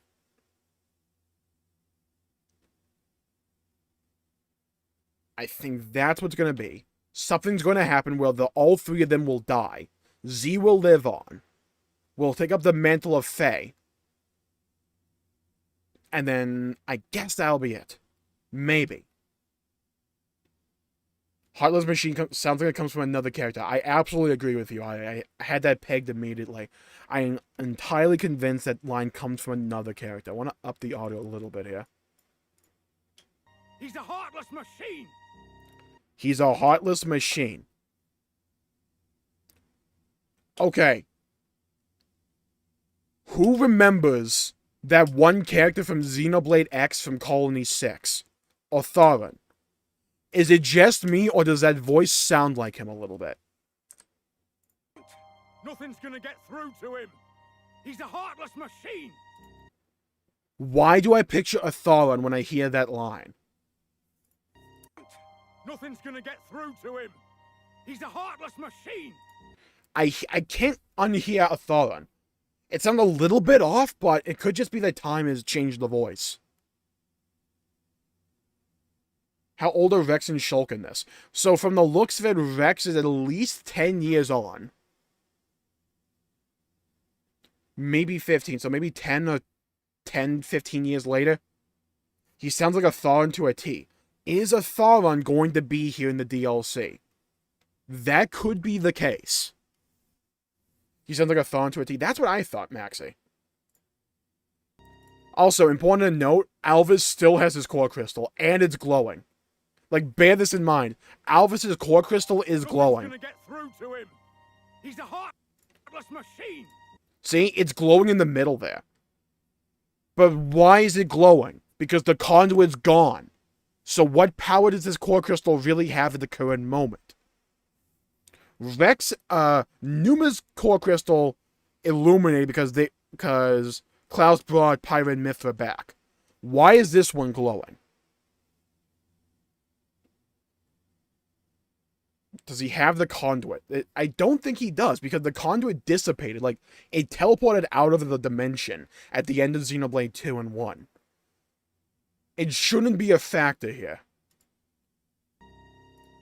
So the real question is, how is Alvis channeling the power of the conduit if the conduit's not supposed to be around anymore? Or is he making use of the fact that we're in Origin right now, and in this world of Ionios, to manipulate it to mimic the effects of the conduit? Plot twist, Z is the conduit. Okay, I know you said that jokingly, but I do have a bit of a theory concerning that. Z is the collective consciousness! Unconscious of humankind. Right, but there's a mechanic to that people don't really address all that much, because they don't really hop on it a lot. Z was made manifest, created into a person, essentially. Given a consciousness and everything, by the collective will of the collective unconsciousness of humanity, from both worlds. That is a mechanic of the Xenoblade world that can happen, apparently. Where if enough people have a particular feeling about a topic, that feeling can be made personified. That is now a mechanic of the world. A theory that I want to make eventually, I need to think about it some more though, is does the conduit operate under the same principle? Was the conduit created by the collective unconsciousness of humanity at that moment, back then, before the war started? For some reason, was the conduit created then? Because remember, at the end of 2, also at the end of 1, what was the overriding feeling there by Shulk and the main party? We want to move on to the future, a world without gods. That was the collective unconsciousness of the state of the really important characters at the time. Could that have influenced it and had that be the reason why the conduit was dying? What if Alvis is Z, but he just evolved into what we know him as now? That would be interesting. Because I could see that happening. Where Z was originally Alvis, but something happened where the energies of, say, Z took over Alvis's body. I could see something like that maybe happening. Shulk and Rex might be an origin. My thing is, though, if Rex and Shulk were still alive at the time of Xenoblade 3, of the time of that story, there's not a doubt in my mind that Nia and Melia would have had us go save them. That would have happened. So the fact that they're not there tells me that they are dead. And that they died permanently. And that the reason Melia and Nia never brought it up is because they're anticipating them to be brought back after Origin activates. Conduit disappeared too after Xenoblade 2. That is possible. Now, the main thing I'm on the hunt for in this trailer, I am looking for any reference to Xenoblade X. I am not unsold on the idea. Okay, we see the snow area over there. He's a heartless machine. They didn't show all that much of the trailer. Like, we have to bear that in mind. They did not show all that much of the trailer.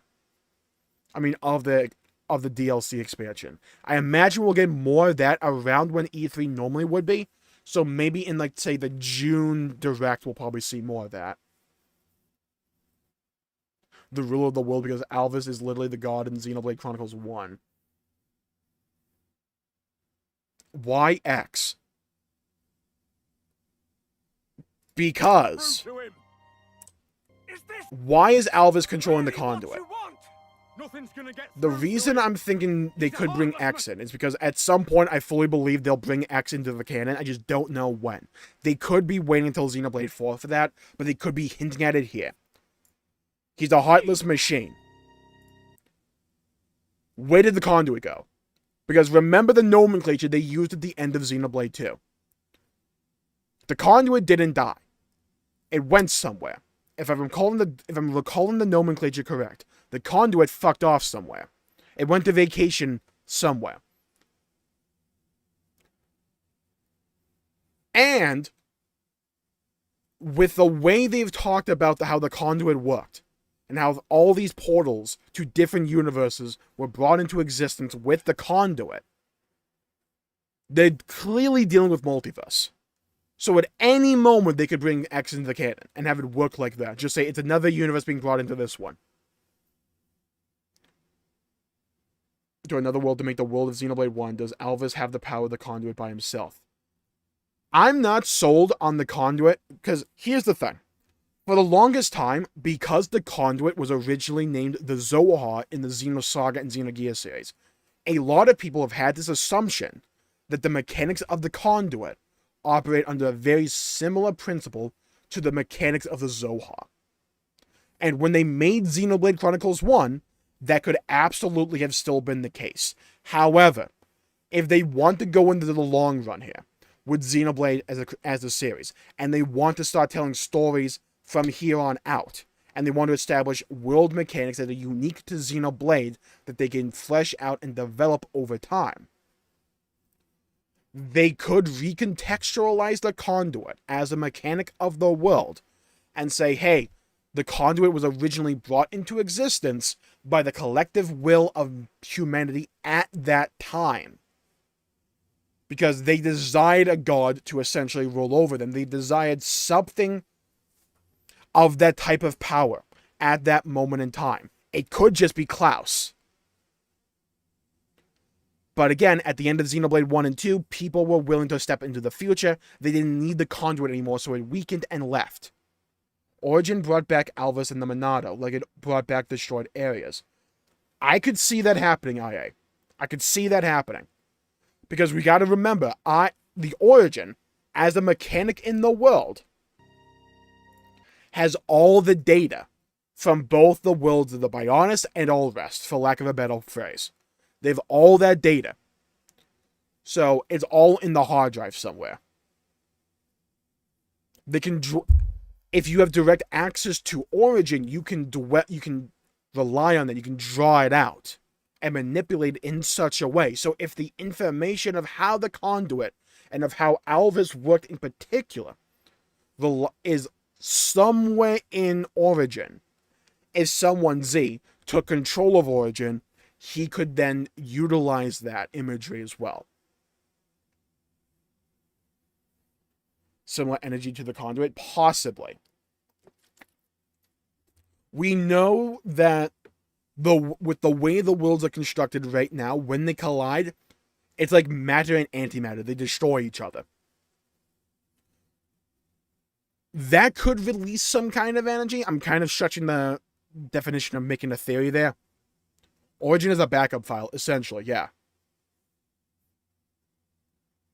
I thought Alvis was dragged through with Zanza, who used Alvis' power to make the world of Xenoblade Chronicles 1. I don't think there's any reason that Alvis had to have, quote-unquote, died at the end of Xenoblade 1. Even Shulk just says, hey, I don't know where he went, but hopefully he's happy wherever he is. I always just kind of assumed Alvis just took, like, a side approach, like he just always was on the sidelines, looking and viewing and spectating humanity without ever actually directly interfering. Something happens with this DLC where apparently that decision is changed and he wants to have direct control again. It could be that they accidentally programmed Zanza's subconscious into Origin and that's taking over Alvis. That's a possibility. It could be that Z is taking control of Alvis, or that Z has something over Alvis and is coercing Alvis to do his bidding for some reason. There's a lot of directions they can take this.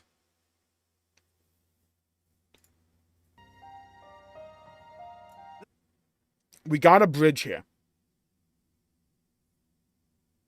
Wait a minute. Wait a minute. That's the bridge from Xenoblade 1. Is it not? And the Bionis Lake? Wait a shit. Hold on. This is straight up the location from Xenoblade 1. Yeah, it even has the tall, like, plant things here. Hold on. Bionis Lake. Yeah, exactly, Robo. Hello, Robo, by the way. Welcome to the stream. Hope you're having a good day. Always a pleasure seeing you. Yeah. That looks like the Bionis' leg. Because that's straight up the bridge. You go up this place to go to the bridge. In, like, the first couple of chapters when you get to the Bionis Lake. Yes, it's Bionis Lake. Yeah. Interesting. There wasn't water here before. So that's new. Killing my granddad wasn't enough for you. What is this place over here to the right? That looks like the snow area from Xenoblade 3. Okay, was that Uriah that I just saw? Hold on. Hold on. Playback speed. Where is it? He's the heartless machine. The way that sounds with the slow down VO. Okay. Oh, hold on. I see you in the background there. I see you in the background up here. That's the Makana's hand back there, people. I see you. So the desert section must be over here. The desert from Xenoblade 3 must be over here, because that's the Makana's hand. Upper E tier. Yeah, yeah, yeah. Snow is upper E tier. Right, that's what I thought it was. But I could have sworn I saw the Orion hump back there, but I don't think I did. I think this is Orion back here. That looks like the Mechonis hand back there.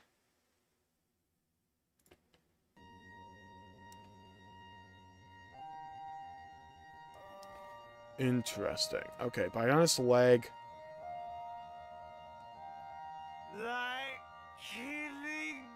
Look, I'm on the lookout for anything here. Is that a settlement? Yeah, like right here. That looks like a settlement to me. But there's something going on right here. Figures at the end, yeah, we know.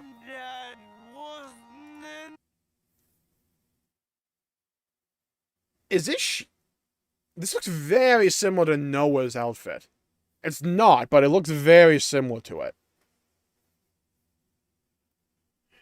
Interesting.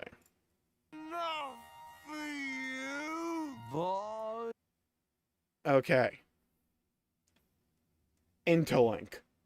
So we got this, like, Dragoon from Final Fantasy helmet on.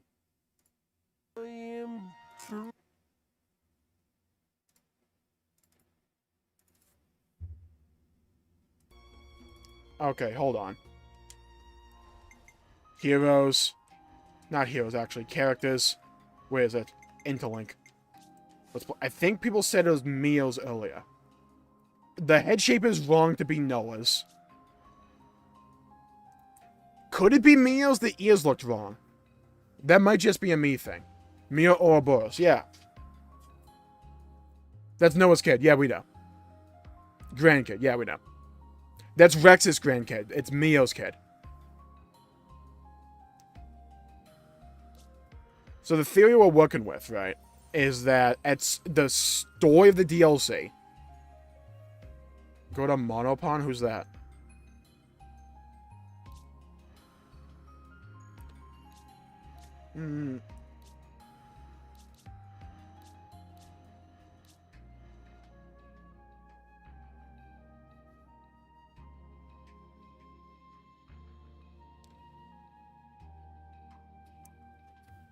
Noah's son.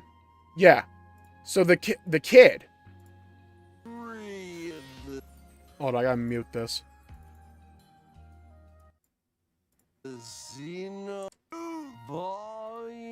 Yeah, so this is Rex's grandkid, Mio's kid.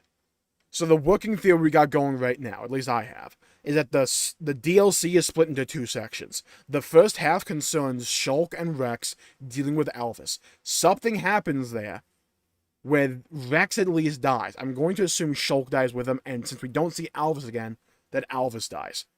There'll be a bit of a time skip, or the perspective will just simply change over to Faye, and will play as him throughout the rest of the DLC.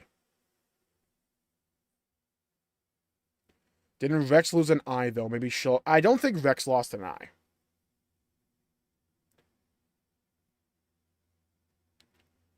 It's not Noah's son, Potato. It's Mio's son. So the way you get grandkid is... Faye is the son of Mio, who is the daughter of Rex. That's the line.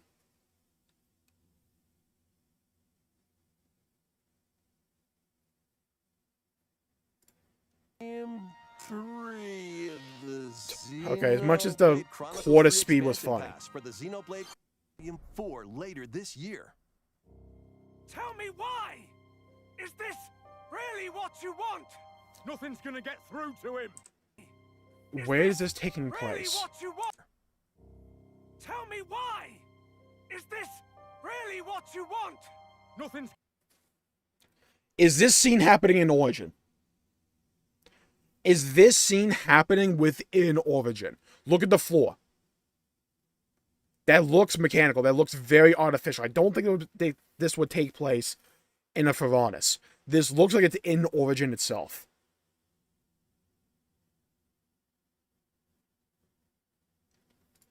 Gonna get through to him. He still has the anchor He's a shot. heartless machine.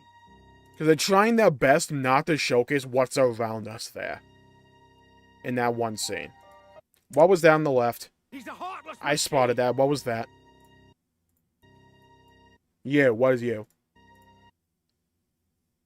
That looks like that looks like it's a wing of something. There's something artificial going on over here as well. This looks artificial over here. They got a bridge going on over here. Like killing Granddad wasn't enough for you? Volume 3 of the XENOBLADE. Okay. Interesting. What the Zanza fight was. It might just be me, though. Maybe they could bring back Prison Island if they want. Later this year. Oh, the Zanza fight wasn't in Prison Island. It was at the end of the universe. It was in the solar system. The Fog King's Rift is behind Alvis. Why? Volume 4 later this year. Oh, shot, yeah. I just assumed that was coming from Alvis. No, he's standing in front of that. Interesting. Okay, so I did say before, the Fog King stuff from Future Connected definitely felt like they were foreshadowing something in the future. And I don't think this is just it here. This feels like a mechanic or something they want to use for the future.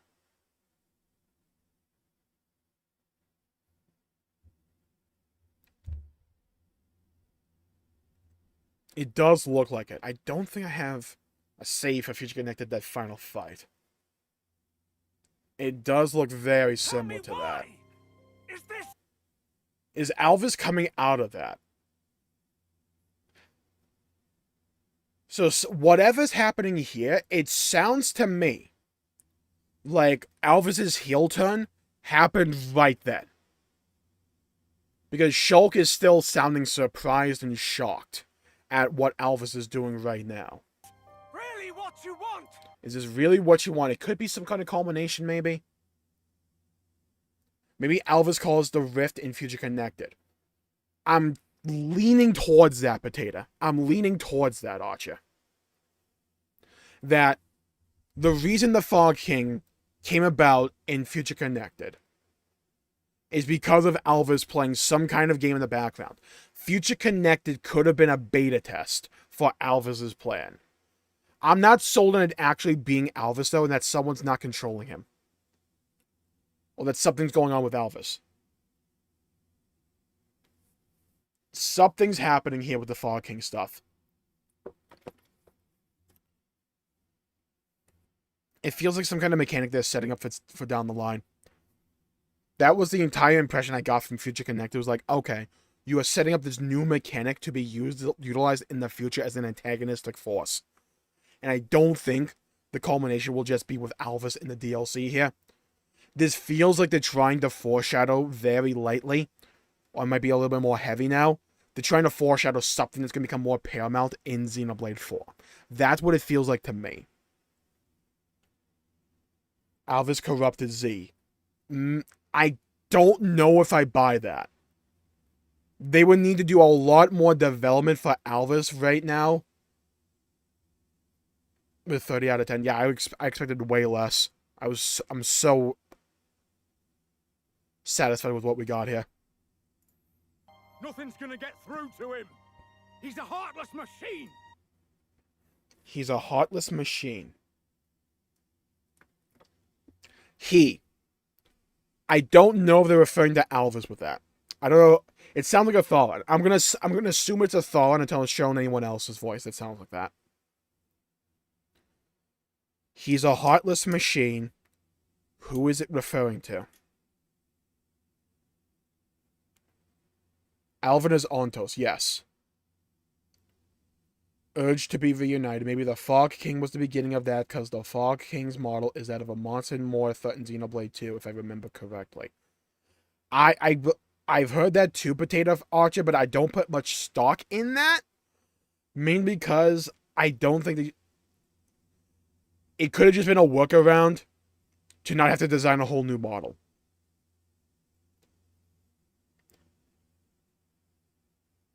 It could also have just been that we assume that Monster and Mortha was made because of the actions of Ulvest. It wasn't also just another little bit of the Fog King energy just dripping into Mortha for some reason. This is the one that's holding the two worlds together.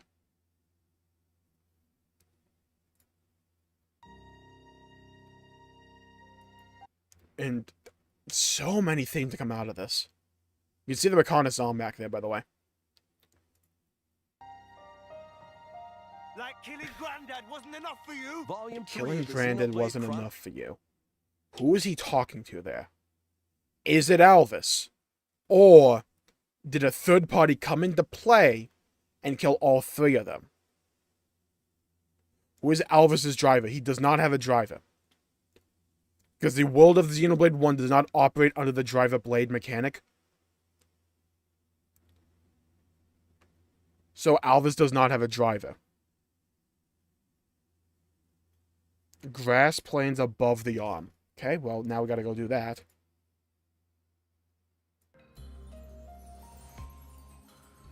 Hold on. Where are you? Grass planes above the arm. Oh, good shout. Yeah, you can see it on the map there. The freaking jabroni. Look at it. Right to the left of the Ether region. You can see a little grassland area. And we never went there. Yeah, that might be where the DLC is. Because the hand would work. Because it's all the way down here.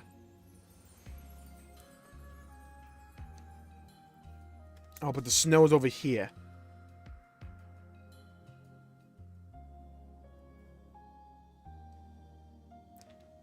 Go to Xenoblade JP, I'm begging you. What is that? Like a Twitter account or something? Battle has to be Vex. What is Xenoblade JP? Is that a Twitter account or something? Twitter, gotcha. Okay.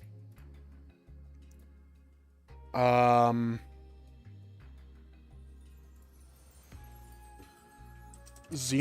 JP. I know you can't see it. Hold on.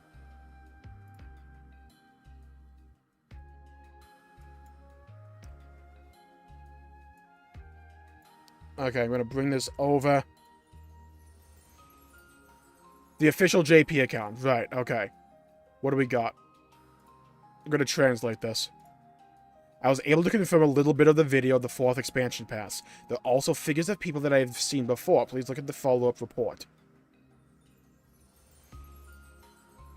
Is Alvis Mobius? I believe he's Mobius A. For some reason, he's Mobius A. Right, okay, cool. Oh! Okay, so that's the fist that Noah has for Lucky 7. Right, problem is I don't speak Japanese. Slight issue. Okay, is there any other post here? Ooh, the outfits? Hold on. We gotta be paying attention to that.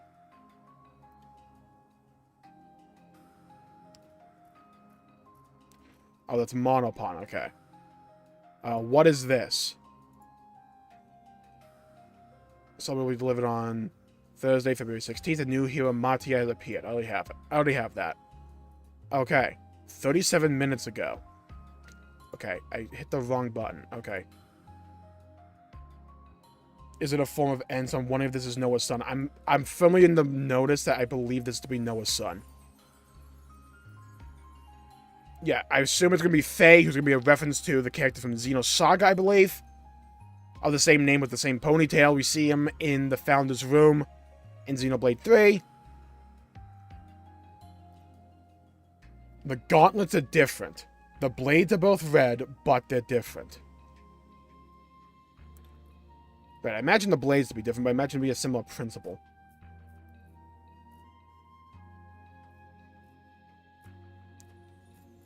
Okay.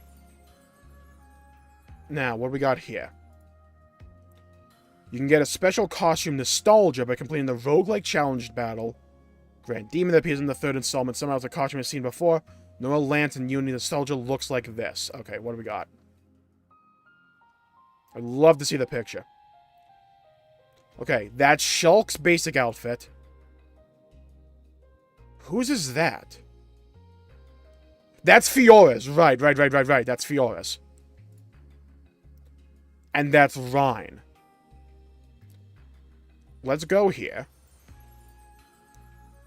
Imagine this is for Miocene and Tino's nostalgia. Looks like this. Whose is this? Oh, that's Mithra, right. I think that's Mithra. That's Bridget, maybe? That's Jin. Melia. Oh. Oh, yeah, I guess that could be Melia. No, the outfit's looks like Mithra's. Oh, right, Nia's blade form. Yeah, that's what it is. Right. Okay.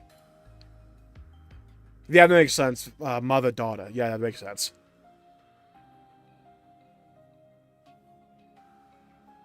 Alright, Little Road.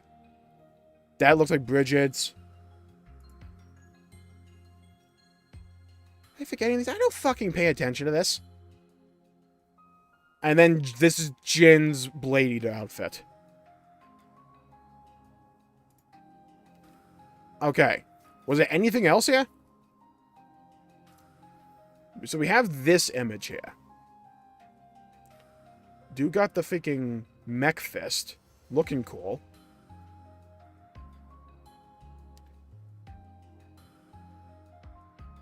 Oh, Uni's wearing Melia's Future Connected outfit.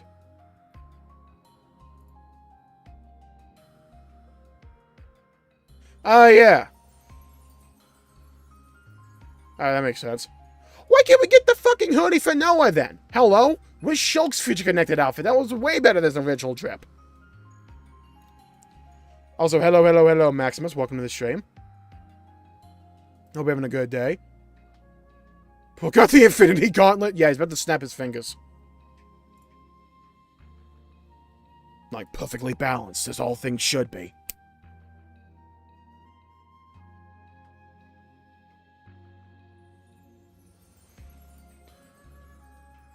For the main party, yeah, we just looked at that, Mario. Yeah. Okay, so this is the Founders guy. Okay, interesting. Very interesting. Gotta note this all down. Right, so he's this guy. Let's read it one more time. House Vandom. In memory of the founder of House Vandom, the city's restorer and liberator. The original incarnation of the city was once laid to ruin by Mobius N's hand. The founder realized fully the power of Ouroboros, heretofore limited, and fought against N, ousting him. Once victorious, he gathered the old city's people, scattered to the winds, and reestablished the city. With the city restored, he left its governance in the hands of the founders of Doyle, and departed on a lonely expedition. No records exist of his fate thereafter. Heirs of Vandom's lineage only returned to the new city several centuries later. Oral tradition has it that the founder was master of the classical art of fist fighting, and the scions of House Vandom carry on the custom to this day. Sounds to me like he defeats N. And if that's going to be the fight that is shown in the DLC, why is he shouting out that you killed my father? Faye thinks N killed his father. That's my thing. Yeah, it could be that he's just thinking it and mistook it. For the whole week, true. You can see that in the Founders Room.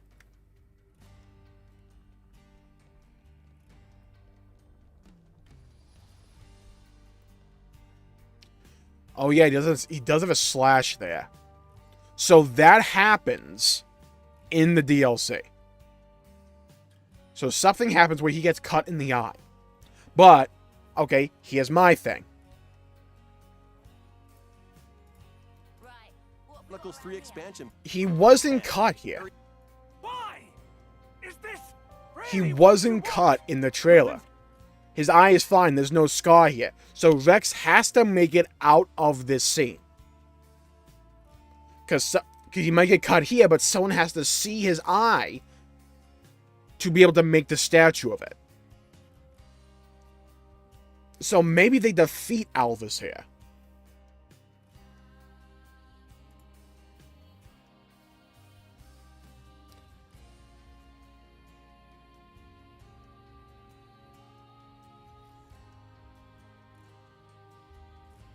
I'm genuinely curious. The photo has them together.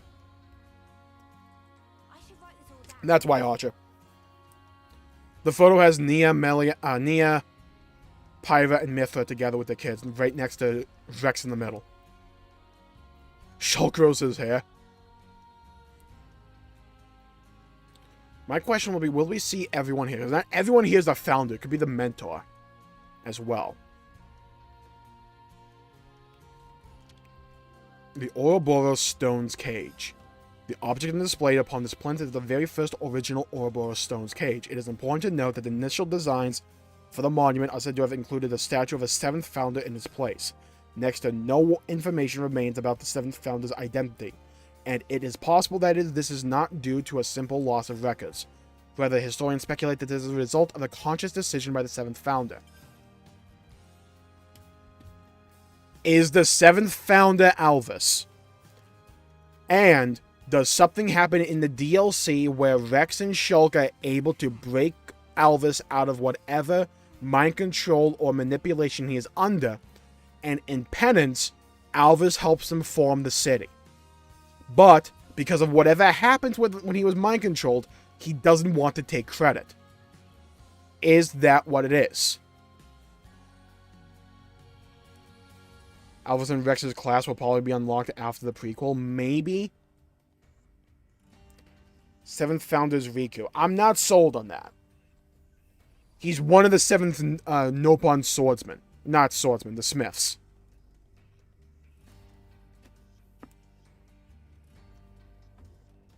See, that's my thing, Grandma. Where the hell are Mithra and Pyra? They should be here.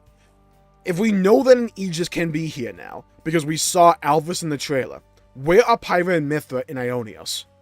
We have just not seen them. Are they making a conscious decision with the trailer not to show them because they're going to be a surprise reveal at some point in it? Every day's a training day.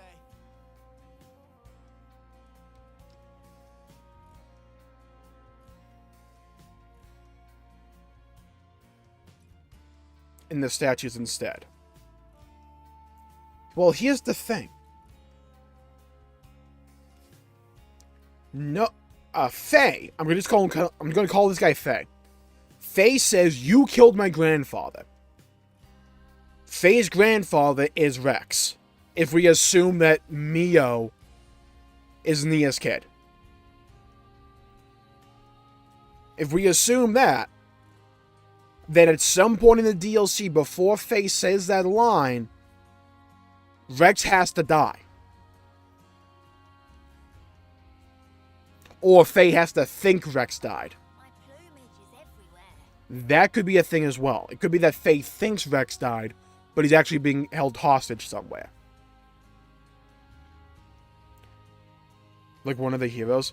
Maybe? Like, I could easily see us breaking Alvis out of whatever spell he's under. They have to be with Rex. Shulk has a robotic arm on the founder statue. The fuck is he? Where is he? There you are.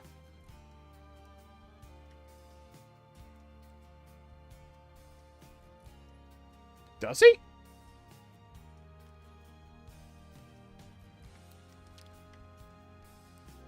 House Ortiz, in memory of the founder of House Ortiz and the city's liberator, Kavesi soldier, this founder was released from the flame clock system by the other founders. Henceforth, spend every last ounce of his energy for the cause to liberate the city as one of the first Ouroboros. With surpassing skill in mechanical engineering, the founder fought not with a blade, but with a weapon of his own fabrication. He was also responsible for laying the foundation of all the mechanical systems supporting the city to this day. Following the fight against Mobius, he poured the remainder of his days into rebuilding the city, before finally perishing at the age of 80 years. Right, okay, so Shulk doesn't die. Whatever happens, Shulk does not die. Rex could. Shulk doesn't. He lives to be 80 in this world. Though how he attained that feat despite his origins as a Kavesi soldier remains unexplained. He managed to break out of the 10-year system. And no one thought to write it down. Okay.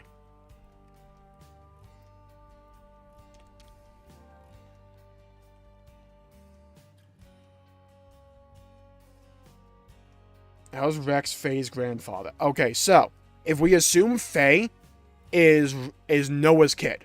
That means that Faye's parents are Noah and Mio. If we assume throughout all the little hints that they've given throughout Xenoblade 3, that Mio is Nia and Rex's kid. So, it would be Faye is the son of Mio, who is the daughter of Rex. That's how she would be the grandkid. I'll see you later. Okay, Mario, thanks for tuning in. Always a pleasure seeing you around. Have a great day. Have a great evening. Hope to see you again next time. Bye-bye. Rex has the mechanical arm in the trailers. House Cassini, in memory of the founder of House Cassini and the city's liberatrix. Much like with the founder of Reed, this statue too depicts this founder's respected mentor rather than the founder himself. Or herself. Rather than the founder herself. The mentor boasted of robust physique, wielding 2 great swords at once with utmost ease and facing down Mobius despite the loss of one eye. He lived his life in a sophisticated sort, broad-minded but impassioned, and is said to have aided the founders in the fight against Mobius, physically and spiritually. He was further reported to have been a free spirit whose qualities influenced the other founders, still young and impressible when the city was restored. Indelible proof of this rebellious spirit can be seen time and time again in the ethos of the house in generations to come. Okay. So, she. He is the mentor to a she. Could that be Mio?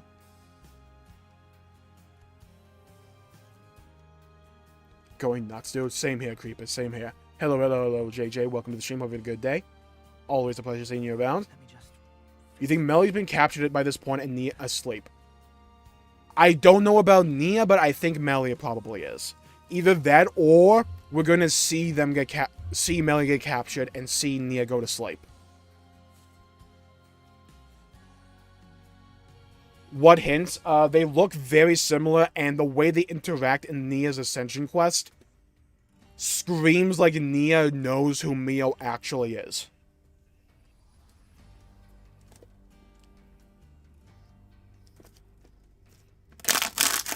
Wouldn't Mio be M at this point? She only takes up the mantle of M after she becomes Mobius. But when she was still a founder, she was still called by Mio. Same thing with Noah. He doesn't go by N until after he becomes Mobius.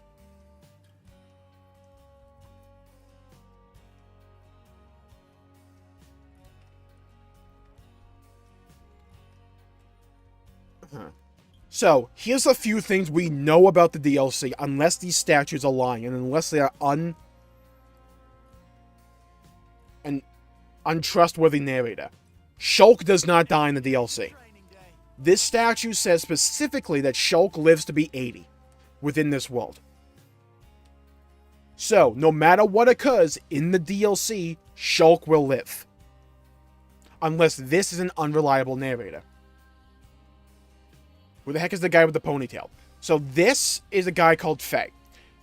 Originally, he used to be a character like the main protagonist of, I believe, the Xeno Saga series. But we now believe the way they're bringing him into Xenoblade 3 will be in the form of Noah's kid. So remember in the Chapter 6 flashbacks, where we saw Noah and Mio have a kid? That's the kid. That's who we believe this kid to be. Or at least I believe. And I'm calling him Faye, just because he's very similar to the old Xeno Saga protagonist. I hope this is a sequel DLC. I'm pretty sure it's prequel. Neon. Pretty sure. I'm almost certain it is. The only way I could see it not being a sequel is if something happens again and they have to go back into Ionios for whatever reason. One of the statues is Dunban, by the way. Yeah. I believe... Not that one. One of the founders is. Founders meant a figure standing as... Common grade red sword in hand struck fear into many a Mobius. Although the vicious cycle against Mobius cost his ferocious warrior's right arm. The loss did nothing to diminish his desire to hone his martial skills each day. This is Noah. I believe. No. can't be Noah. That's a mechanical arm. Who the fuck is this? Because that's Shulk. Because this is Shulk. He has the right outfit and everything. And this is the engineer. That's Shulk. Who the fuck is this? The long hair looks like N. Was it Xenogear? Oh, okay.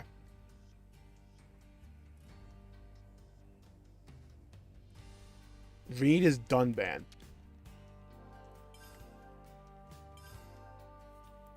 Oh yeah, he could have had his own Monado built by Shulk, maybe. Calm and constant disposition, the sight of him on the battlefield, great red sword in hand, struck fear in the many a Mobius. So Shulk could have made him another Monado. Or at least a replica Monado. Cost his ferocious warrior his right arm. The loss did nothing to diminish his desire to hone his martial skills each day. Vivid testament to his indomitable will.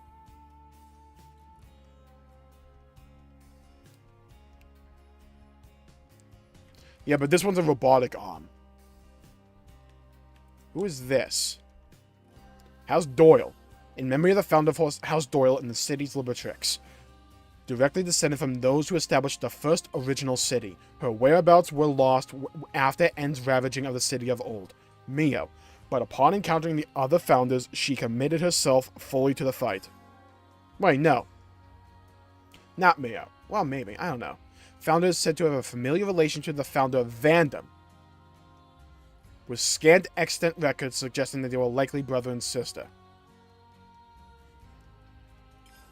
She fought alongside the founder of Vandom then, who was the elder of the two, and brought the power of Ouroboros to completion. Said to have been bright and wise, this founder laid the cornerstone for much of the city's governance and legal system. Who are you? Is this Vandom? Right, this is the house... No, House of Cassini.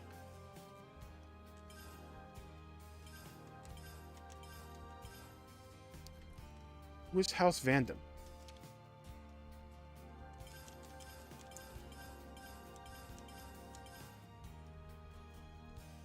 Oh, right, this is House of Vandom. Right. Founder realized fully the power of Ouroboros, for limited, and fought against N, ousting him. Right, okay.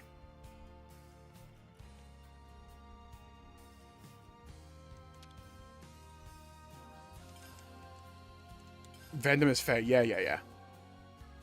That's Faye's sister. Does Faye have a sister? We never saw her.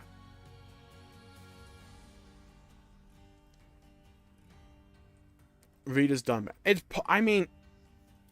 Here's my thing with Cassini being Faye's sister. We only ever saw one kid of Noah and Mio.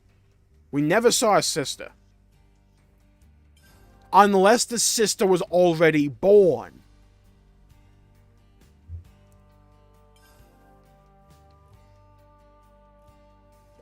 I'm really excited for the third wave, by the way, JJ. I'm really excited. Like, I geeked out about that earlier.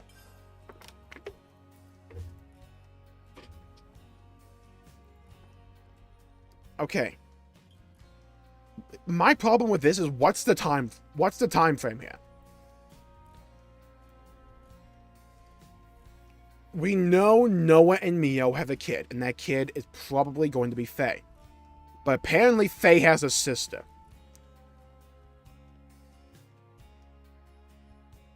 Save it for the theory video. This is how I make my theories, Grandma. I just throw a bunch of things at the wall and just see what sticks. Game theory needs to see this game. Huh. To be done, Ben, though, right? See, that's kind of what I thought. I should write this all down. Because to me, this looked like Noah.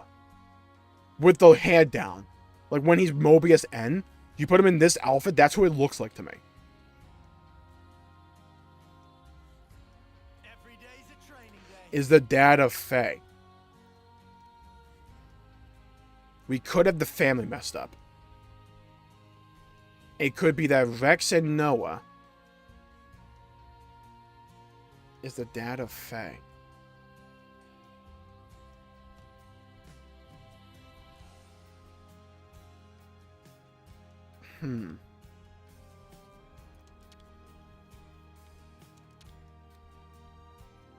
It's Doyle.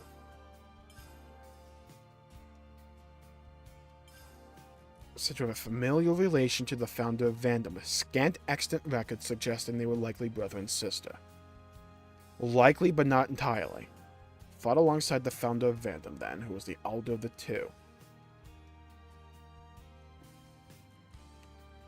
And brought the power of Ouroboros to... So she's the younger sister.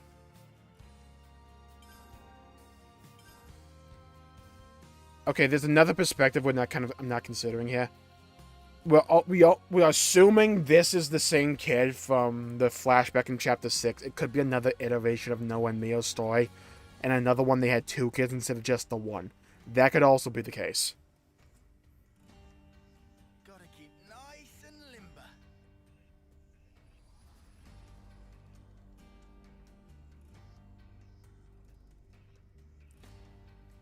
Time got reverted to before Ionios in the ending. Time could have played out the same, but they win against Mobius's A this time, and then happily ever after, I hope. This is N's grandchild. Right, what have we got around here?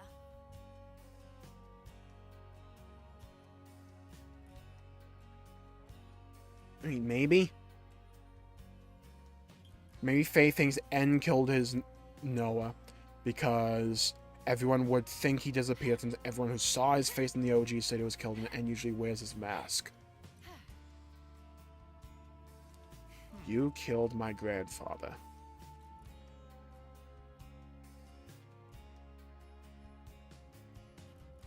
The mech arm is the red Iron Man arm when he draw the Lucky 7.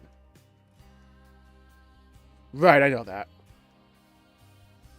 Isn't she your Noah? It's already getting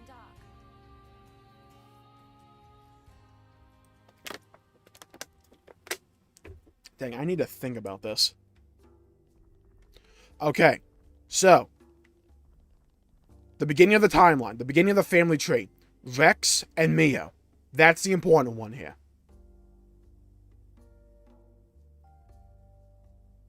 Gotta keep nice and limber. Wait a minute. Vex and Mio have a kid. That kid is... Vex and Nia have a kid. That kid is Mio. I always fuck up those 2 names. Mio has a kid with Noah. That kid is Faye. Assumedly. Well, that is a kid. Now, is Faye that kid's kid, or is that kid Faye? Okay. I should read this one as well. House Rhodes, a soldier of Agnes, this founder's fight to the death against the founder of Ortiz, a soldier of Kevis, was interrupted by a chance meeting with other founders. Freed from the bondage of her flame clock, she joined the fight against Mobius, although a soldier the founders reported to have been exceedingly gentle and kind at heart. Additionally, her skill in the healing arts greatly contributed to the development of medical science in the city in later ages. Irrespective of starting life as an Agnian soldier, she is said to have surpassed 80 years of age, though the way she achieved that remains shrouded in mystery. So, somehow, they find a way to break out of the 10-year cycle. So that is a mystery that is solved in the events of this DLC, I assume.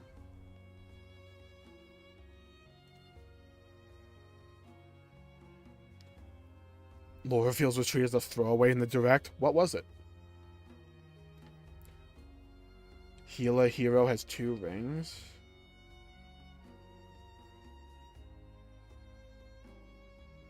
Rex and Nia birth Mio. Mio gives birth to Kid. Kid gives birth to Faye and Ortiz. Would they really go that way instead of just having the kid be Faye? That's my thing. Why would you complicate it? If I'm writing this story, why would they go about it that way? Okay, let's take it through both perspectives. Faye in the trailer says, "You killed my grandfather." If we assume Noah is the grandfather, then he's talking about N, and he thinks that N killed Noah, when in fact they're the same person. Let me just fix this.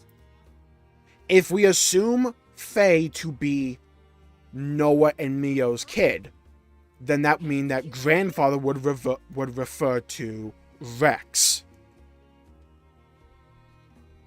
Bear in mind, they say specifically that Shulk lives to the age of 80. They don't say that with Rex. Let's read it again. In memory of the founder of House Cassini and the city's Liberatrix. Much like the founder of Reed, this statue too depicts this founder's respected mentor rather than the founder herself. The mentor boasted a robust physique, wielding 2 great swords at once with utmost ease and facing down Mobius despite the loss of one eye. He hasn't lost the eye yet in the trailer. He lived his life in unsophisticated sort, broad-minded but impassioned, and said to have aided the founders in the fight against Mobius, physically and spiritually. He was further reported to have been a free spirit whose qualities influenced the other founders, still young and impressionable when the city was restored.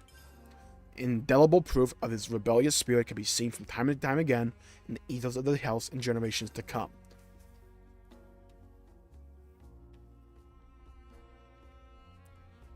Interestingly enough, they say Shulk was a Kavesi soldier. They never mention Rex was one. They never mention that Rex was an Agnian soldier.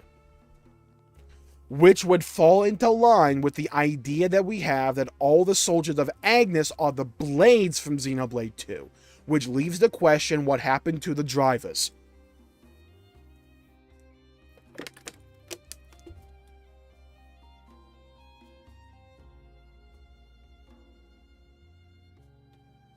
On the name of the expansion, not a clue. The founders, maybe. Faye had a sister. Mio died before sister born. I don't know. So he might have simply died from age 2. It's possible, but think of it like this. It was a conscious decision on their part to say specifically that Shulk lived to age of 80, but they didn't specifically say that for Rex. So they want that to at least be a mystery. He could live to the age of 80. Also, why is it the age of 80? They could have picked different years. But for both this founder and this one, they say they live to the age of 80 specifically, and then they die.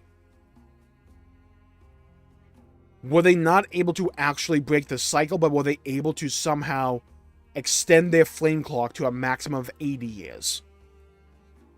Instead. Is that what they were able to do?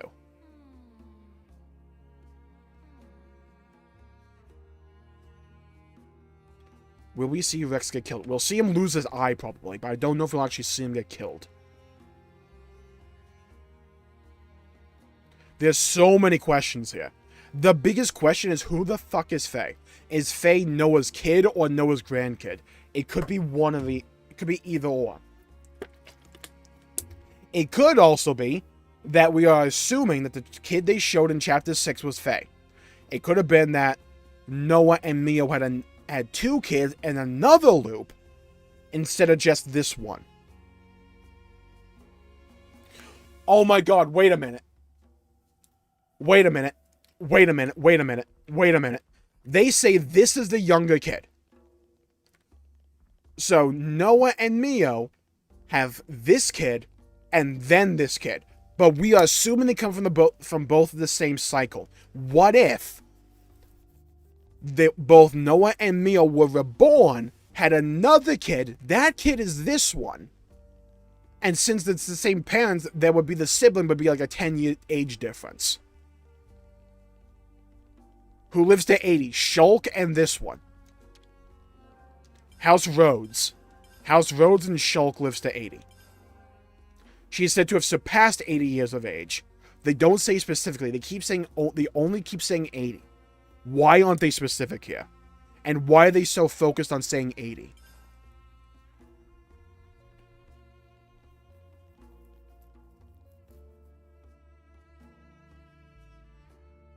Okay, so here's my bet. Here's my bet. I'm liking the theory I have written more and more. That statue isn't Shulk. Yeah, it is. The description, the outfit is very similar to Shulk. House Ortiz. A Kavesi soldier, this founder, was released from the Flame Clock system by the other founders, spent every last ounce of his energy to the cause to liberate the city as one of the first Ouroboros. Mechanical engineering, that's a distinct characteristic of Shulk.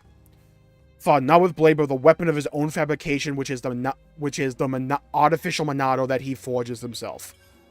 He was also responsible for laying the foundations of all the mechanical systems supporting the city to this day. In the trailer, Shulk has a cape, he could lose the cape. But this is his OG Shulk outfit, pretty much. Following the fight against Mobius, he poured the remainder of his days into rebuilding the city before he finally perishing at the age of 80 years. How he attained that feat despite his origins, the Kavesi soldier, remains unexplained. They specifically say that the way he managed to get to 80 is a unique characteristic that has not been explained. That is a mystery for us to solve.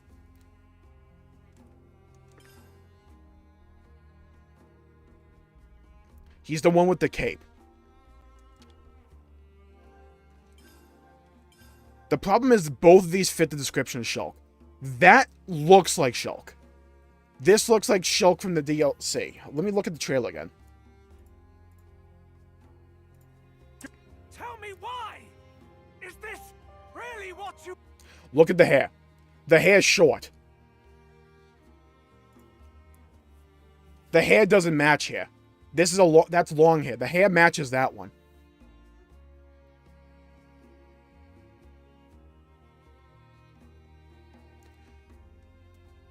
Also, no, he doesn't have the goggles there.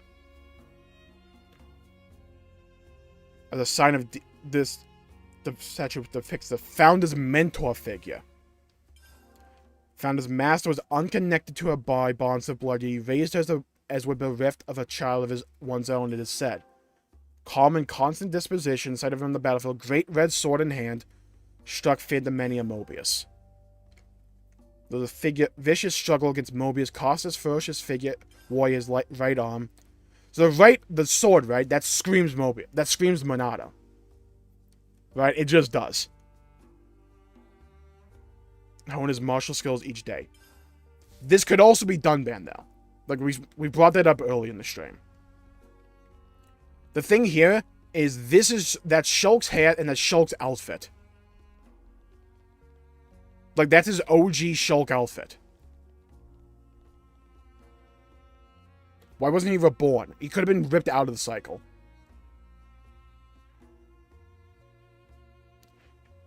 Time skip, maybe? Yeah, I imagine there's going to be some time skip in the DLC. Because remember, if it's going to be the size of Torna had two zones to it. So they could do that again with the DLC by having it be separated by time, instead of having it be a boat ride. He could win Xenoblade Chronicles 1. Yeah. I feel like having this one saying Great Red Sword is a massive debate. Because this is straight up Shulk's outfit from Xenoblade 1.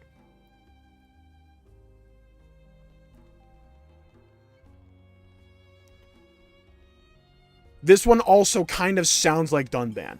Like, think about it like this. As a sign of the deep reverence and devotion she felt for her teacher. Founder's master was unconnected to her by bonds of blood, yet he raised her as would bereft a child of one's own, it is said. Calm and constant disposition, that describes Dunban a lot. Sight of him on a battlefield, great red sword in hand. Shulk could have just made him another Monado replica. The many a Mobius. Why do they have the same shirt? Oh, and I just noticed this. This statue and this statue have a very similarly designed undershirt. Why? They're both striped.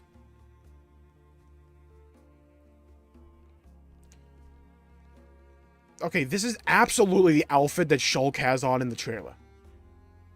The belts match. And the cape matches. This is Shulk from Xenoblade 1, though. What? This one has the longer hair.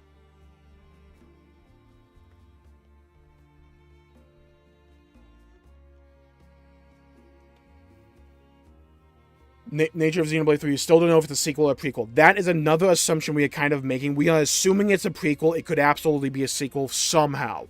They were very specific with what they showed us in that trailer. Very specific. We didn't see a lot of background imagery.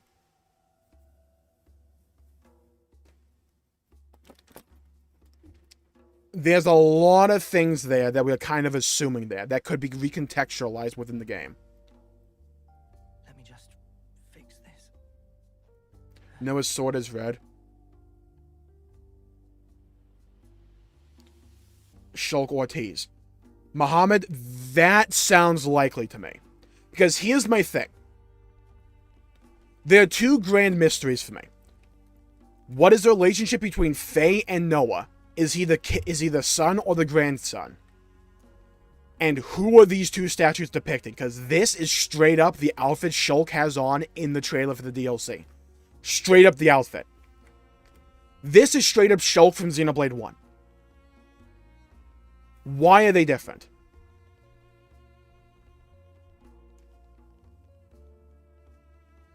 And being the grandfather, that's a possibility, JJ.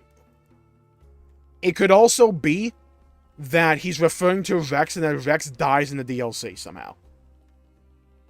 And that he just assumed that Rex dies in the DLC.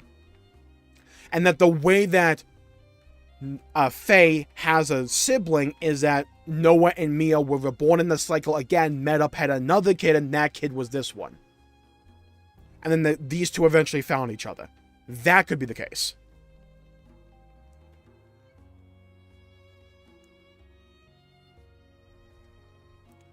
It depicts the founder of...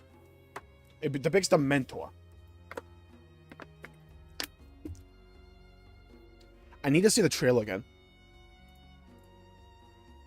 Oh, my plumage is everywhere. Okay, look at the belt on the chest.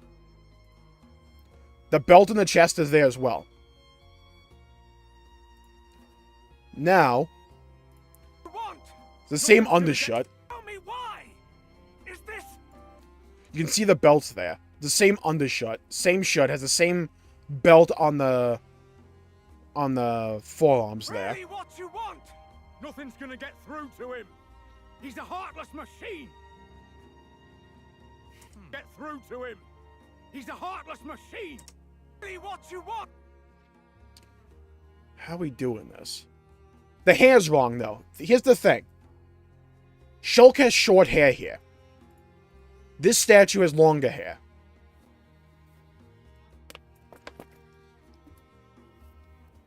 Is it possible? A new image for Wayfall. Yeah, we saw it on the Twitter account. Hold on, let me pull this back up. Here it is. Yeah, we saw it here.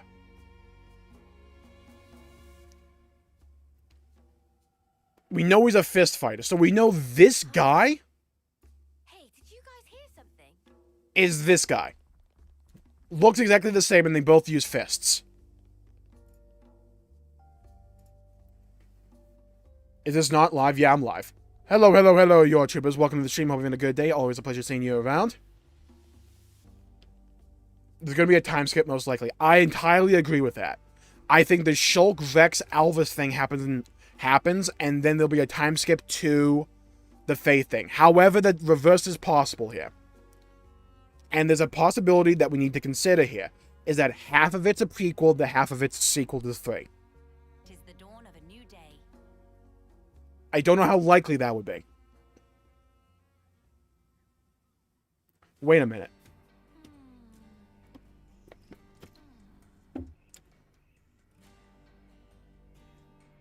What if that's actually Shulk's son and we taught him mechanics? I didn't mean to ignore you, Trooper. Sorry. What if that actually Shulk's son and he taught him mechanics?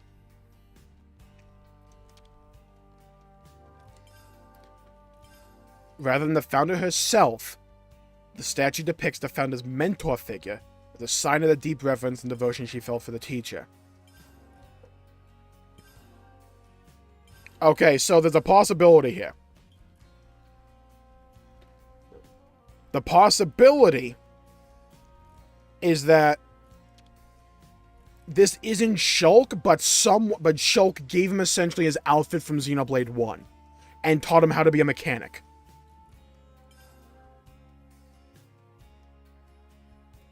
Was released from the Flame Clock system by the other founders.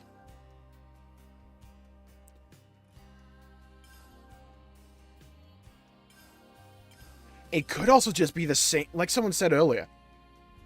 This could also just be the same dynamic that happened with N and Noah, where for some reason those personalities split apart. These could both be Shulk, these statues specifically.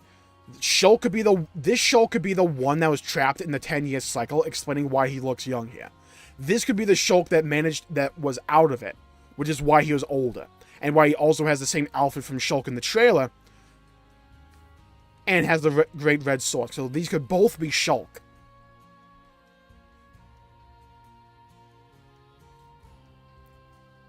What's the translation? Nothing really important. I was able to confirm a little bit of the video of the 4th expansion pass. There are also figures of people that I've seen before. Please look forward to the follow-up report. So we're gonna get some more later on, apparently. Look for another view. Nothing's gonna get through to him. He's a hot. Yeah, short hair. Short compared to the statue, at least. Because this one goes, like, way beyond the shoulders. The hair matches here. So, theoretically... Yo, I'm back. Welcome back, Farmer. Welcome back. Hello, hello, hello. Also, hello, MMC. Hello, Muhammad. Welcome to the stream. Hoping all have a great day. Okay.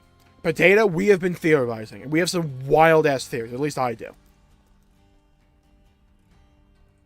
So the problem here is that both of these characters, both of these statues, not necessarily the monument to who they're supposed to be, the founder, these statues both depict Shulk. Shulk from Xenoblade Chronicles 1, Shulk from the trailer. I think what happened here is that something happened along the lines of N and Noah, where the Noah bit of Shulk, where Shulk went to the Kavesi cycle, that explains why he looks young here. He broke out, lived to be the age of 80, and why he still has mechanical interest, because he's essentially Shulk's personality. This is Shulk from the trailer. Shulk with the Shadow Clone Jutsu. I think there's two Shulks. I think that's what it is. He's a heartless machine! Do you think the rest of the party members of both games are going to come back? I think we'll see Melia, and I think we'll see Nia. Here's my thing. I think we'll see Mithra and Pyra. I think that's a possibility. I think they're deliberately not showing us, though.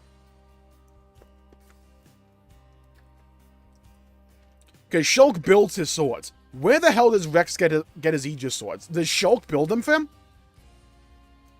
That's a possibility. Fake Shulk is Juju confirmed. Honestly, lock it in. We might as well. Easy lockup. Did they change Rex's VA? Either that or the dude got older. He sounded so different. Well, it makes sense because he's a way older character, but dude hit puberty. I have a theory. Hit me, Muhammad. DLC is going to be awesome. True. Tubas. I think Dunban's a possibility too. It is. Like, this could be Dunban. I don't know how likely that is, though. Because the problem is, this is the exact outfit that Shulk has on in the trailer, except with the long hair. What it could be is that this was Dunban. Dunban dies. Then Shulk here then Shulk here says, you know what? For Dunban, I'll grab his drip, put it on for me.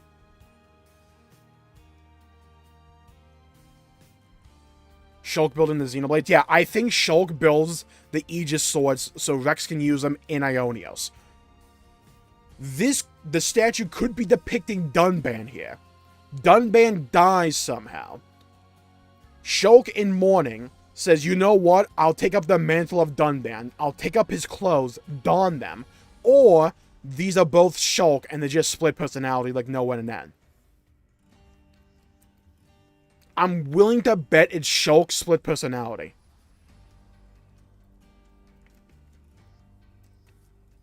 Because here's the thing. This is a massive flag for me. This is one of the biggest mysteries I have going into the DLC. Is who the hell are these two? Because they are both depicting Shulk at one period of time or the other. So light and fire, but so does the Monado. The replica Monados emit a blue light like the Monado did as well. So we could literally just put a different crystal in them to get them the color. It's possible. But this is straight up the outfit Shulk has on from Xenoblade 1.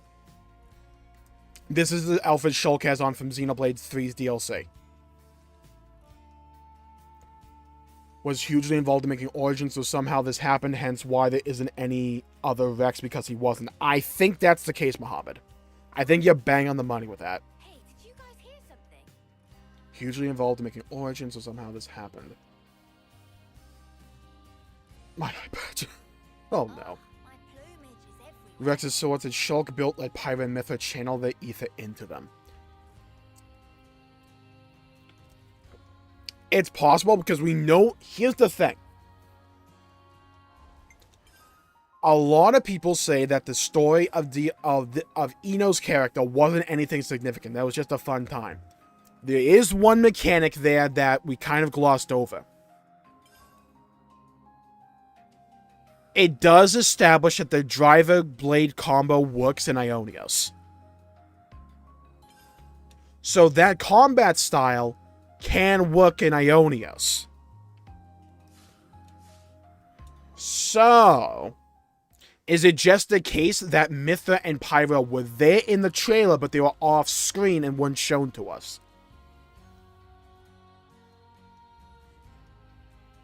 Same from 2, but just bigger. Yeah, they probably like modified him to be so Rex could wield them as a bigger boy now. Shulk definitely built the Kevis site of origin. Absolutely. It was Shulk on Kevis, Tora on all rest. Let me just fix this.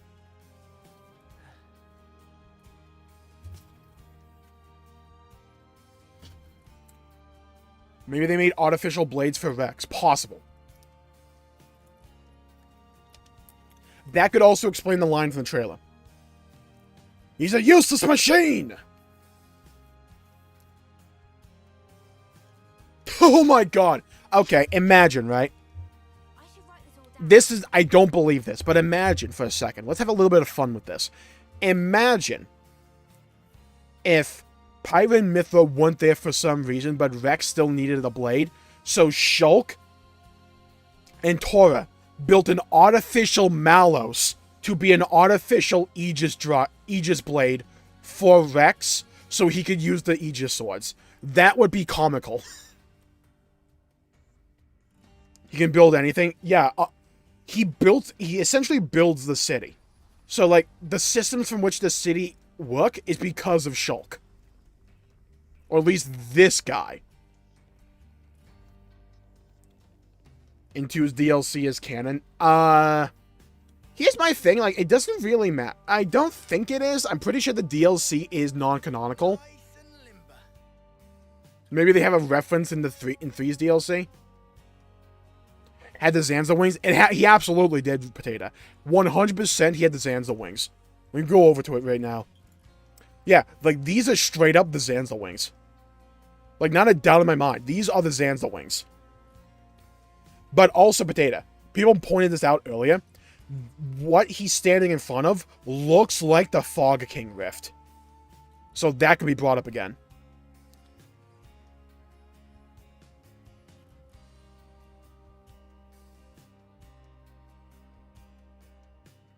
I always found it kind of interesting here how you had like the jet engines on Shulk's replica Monado here, but also in Pyra's sword.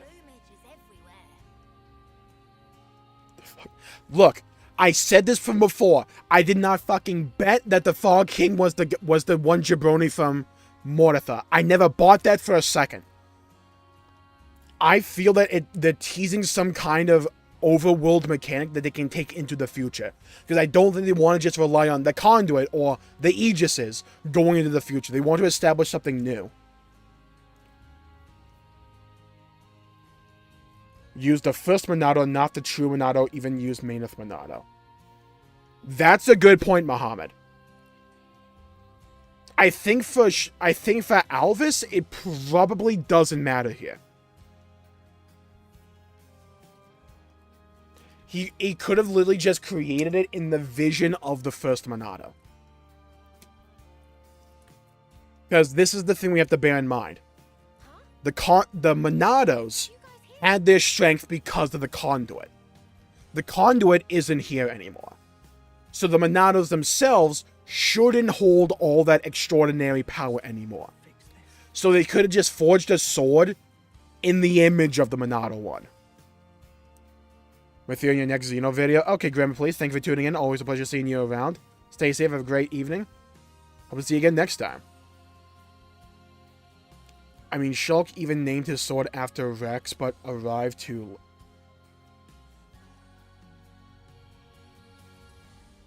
to Rex, so maybe his side exhaust flames are a reference to Pyra's sword, maybe? Well, he also had them in the Xenoblade 1. Like, that's the thing. In the artificial Monado, he has them there. Maybe Pyra and Myth are rushing to get to Rex, but arrived too late. If Rex loses an eye, why didn't Nia heal it? That's a good point. That's a really good point, Pokemon. Also, hello, Pokemon. Welcome to the stream. Hope you're having a good day. It's always a pleasure seeing you around. If Rex loses an eye, why doesn't Nia heal it? Is Nia out of the picture at this time? That's a possibility there. But in this, Shulk has his arm and Rex has his eye, so I wonder when this takes place. Did they beat Alvis here and just suffered some casualties?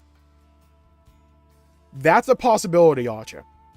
It's a possibility that in the fight with Alvis there, Shulk loses an arm, so we get this statue. Rex loses an eye, so we get this statue. The more and more I think about it, the more and more I buy the idea that this is one version of Shulk and this is the other version of Shulk. Maybe Rex was... Hey, your troopers, maybe the Monado was the Monados we made along the way. They both appear similar. Might already be asleep. It's possible. Machine. Yeah, I think that the problem is the lighting here colors everything, so we can't really judge eye color here. But we can see that his core crystal is glowing. I pointed this out initially. This thing is glowing. That did not glow in Xenoblade 1. Like, that thing never glowed. In the Definitive Edition, at least. Why is it glowing here?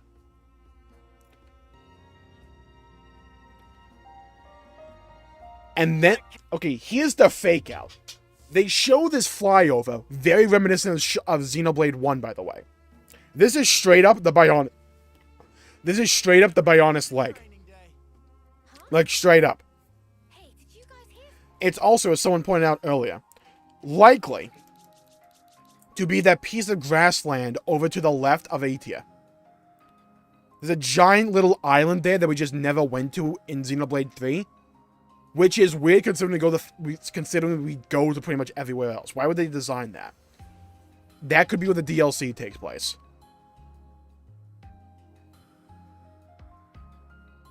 You think Alvis will transform his Monado into the true Monado? I don't think so because we don't have the conduit.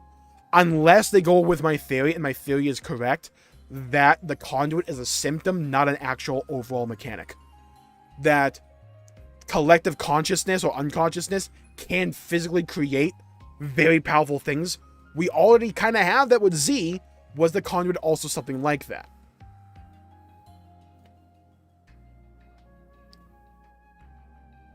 You thought this was just a necklace. I was the conduit all along. It was me, Austin! I was the conduit all along!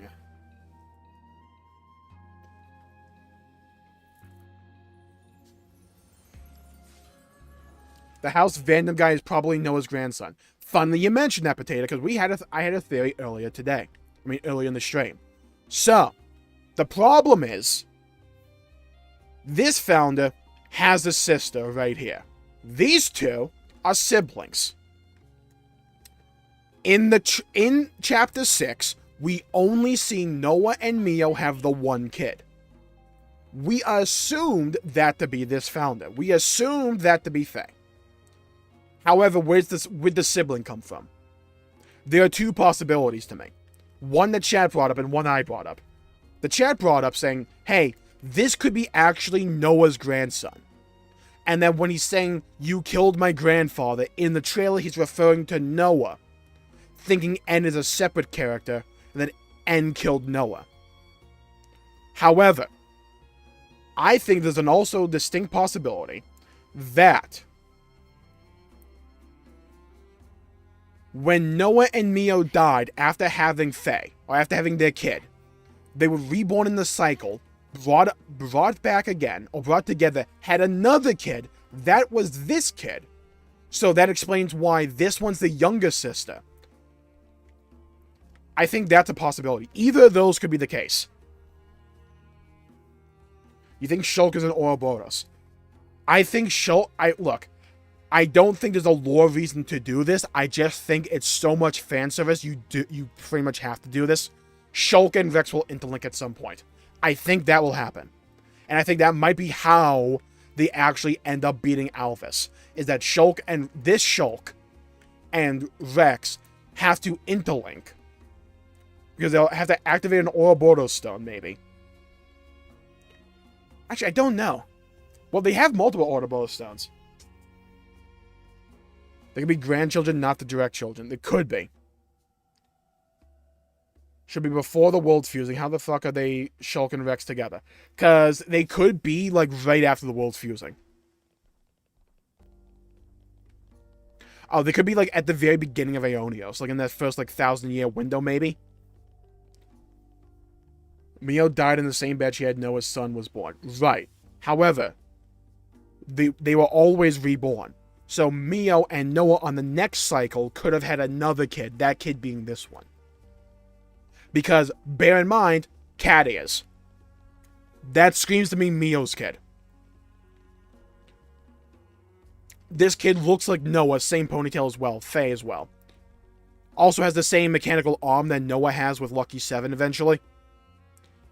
So I think one cycle they have Faye, the other cycle they have this kid. Are we still going with Nia is Mio's mother? Yes, I'm going with that theory, personally.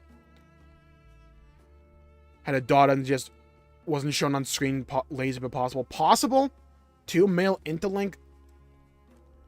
There was nothing in the game that specifically said they couldn't have two males interlink. There was nothing that specifically said that couldn't happen. It just had to be one character from each world. That had some kind of emotional resonance with each other. And desperation could be that. Right, Shulk and Rex are masters. Right, so they aren't the Ouroboros here right now.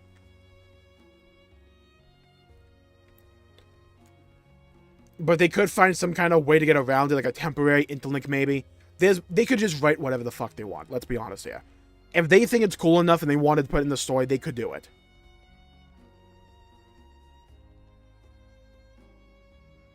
They died in the process. Here's the thing, Potato. We don't know the fate of this character, and we don't know the fate of this character. We are told this Shulk lives to be 80.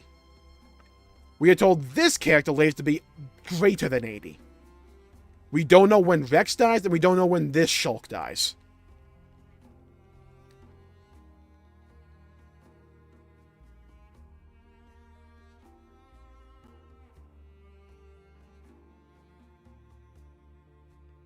Yeah, Shulk and Rex are mentors. Yeah, we know that.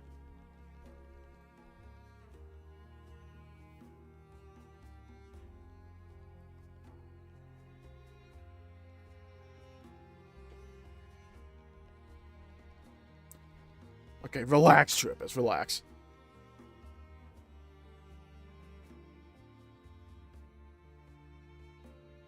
Twitter has some pics of the DLC outfits. Yeah, we saw them. They look pretty cool.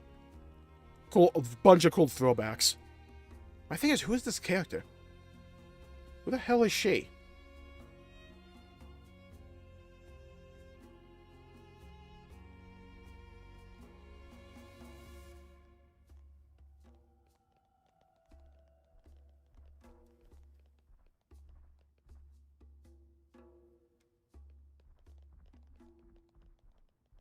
Do we see the Wave 3 outfits again? Yeah, sure.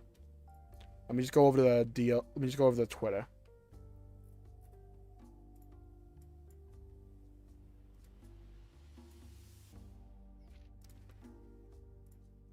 Yeah, so we have Shulk. We have Melia. And we have Ryan. Then we go down here.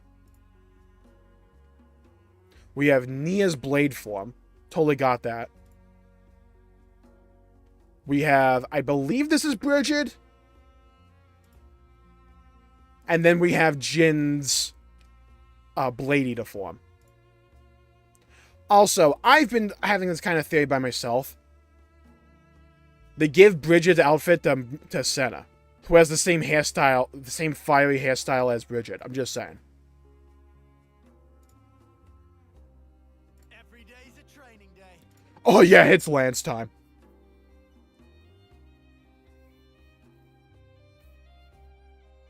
Gotta go see you later. Okay, bye-bye, Archer. Thank you for tuning in. Always a pleasure seeing you around. Have a great evening. Have a great day. Stay safe. I hope to see you again next time. One Agnes statue. We have no clue on who she is. Yeah. We're Pirate Mithras children. We don't know that. They could just be not really important to the story right now.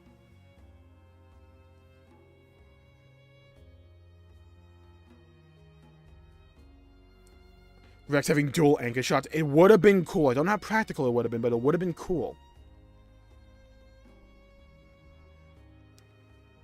Tana Gianaffa goes so hard. I love it. I hope we can use it on multiple different characters, because you bet I'm putting whoever I have as Swordmaster with the Jin outfit.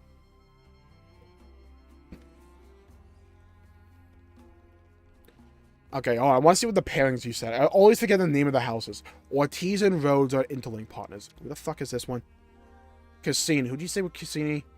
Reed and Cassini. Alright, not the statue. That's Rhodes.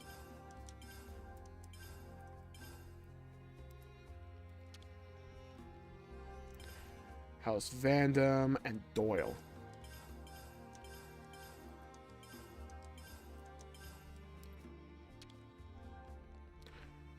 I don't buy that they're interlink partners.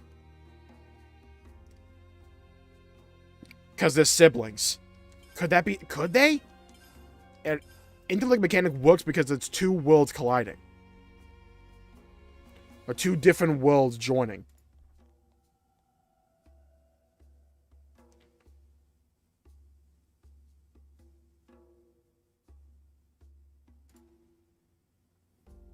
With Ethel's class. Hope we get to see the Xenoblade 1 and 2 cast interact. That'd be cool. I want to see Ryan and Zeke. We have to have a scene with Ryan, Zeke, and Lance, right? I know we can't get Lance, but Ryan and Zeke, definitely. I need that. I need to see it.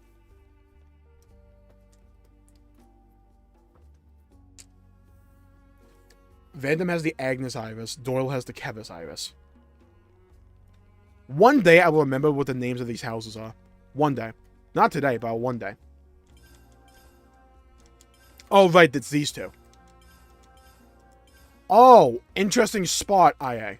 Do they?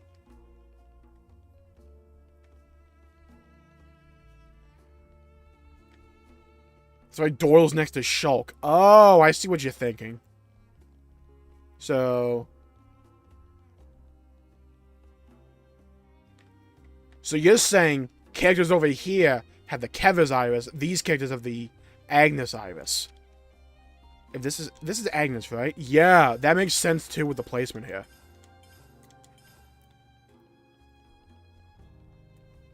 Interesting. Okay.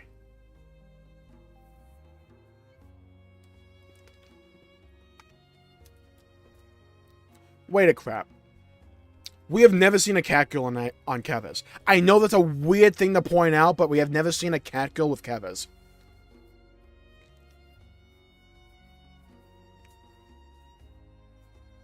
I really hope Mithra talks to Alvis. I hope we get that scene too, Muhammad. Seeing Alvis actually interact with Mithra and Pyro would be such a good scene. Every day's a training day. If he just adopts Tora. Oh, Dunban and Morag would be a good partnership. I need to see their interlink. Has the Agnes Ivis.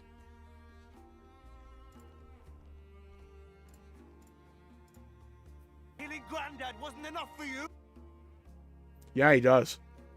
That's a good spot. Volume 3 of this. He's interlinking. Who's he interlinking with? Like killing Granddad wasn't enough for you?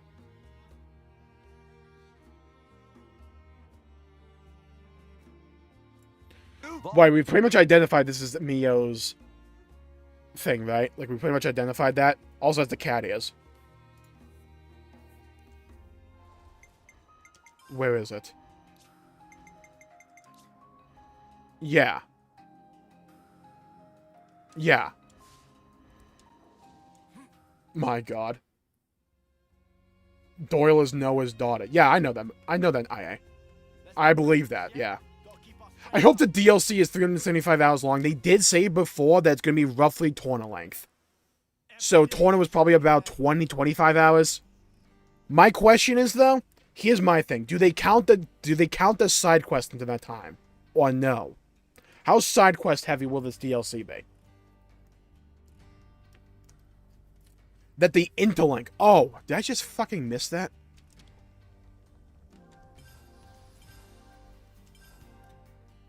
We're lost to the ends, ravaging the city of old. Upon encountering the other, she committed herself fully to the fight. Found us to have a familiar relationship with the founder of Vandom. Scant extant records suggesting they were likely brother and sister.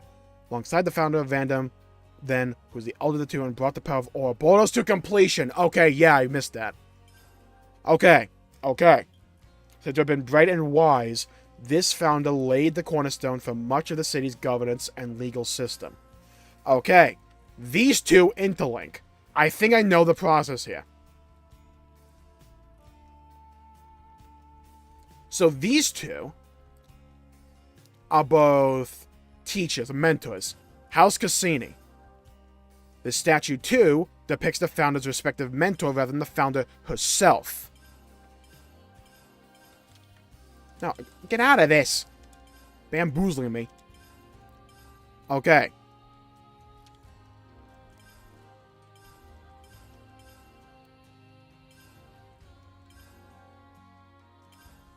Hold on, did I misread that? Statue herself. Okay, so there's two possibilities here. These two interlink. It could be that not Rex, not Shulk, but their students, they interlink. And then that means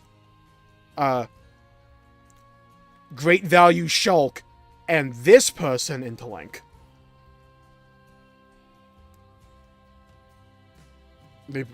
They call both Shulk and Rex Liberator. They also use her, the her pronoun.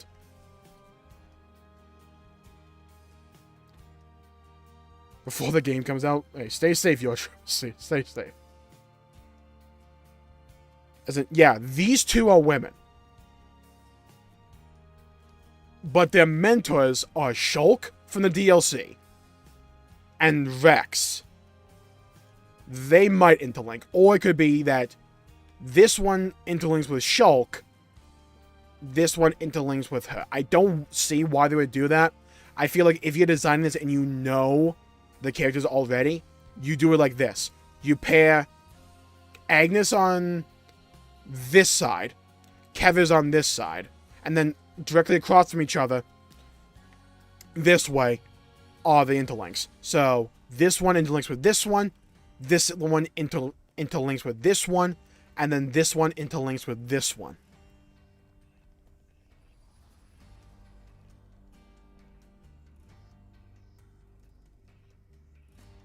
Ortiz and Rhodes are found in the same position as Noah and Mio at the start of the game.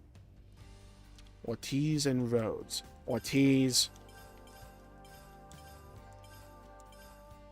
And this one's Rhodes, right? This is the one character we don't... Yeah. The founder is reported to have exceedingly kind and gentle at heart. So here's the thing. We know this looks like Shulk. So Shulk's the Ortiz guy. We don't know who the fuck she is, but apparently they're going to have an intro similar to Noah and Mio. For Alvis as in Xenoblade 1. That's an interesting shout, Muhammad, because we don't hear Alvis in the trailer. So we don't know. Lead 3 to be last year. I was expecting a lot of recontextualization with this DLC. We might still. This DLC has so many different directions it can go in. Like, so many. So these two probably interlink. Which means these two probably interlink. There's a 7th founder. The Ouroboros Stone's Cage. The object on display upon this plinth is the very first original Ouroboros Stone's Cage. To note that initial designs include a statue of a 7th founder in its place, who did not have an interlink odd number out. Next to no information remains about the 7th founder's identity, it's possible that it is not due to a simple loss of records.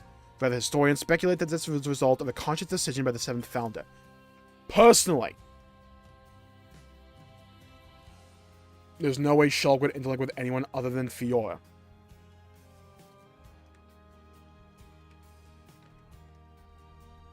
I mean, it's possible.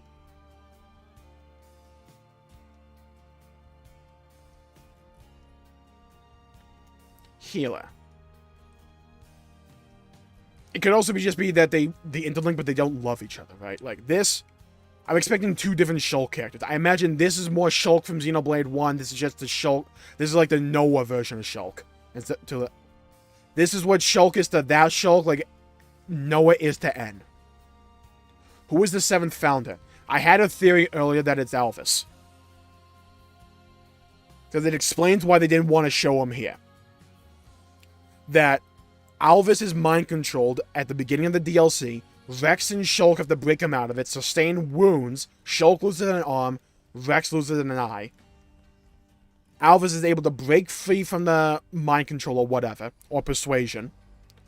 Decides, hey, in penance, I'm going to try and help build the founders.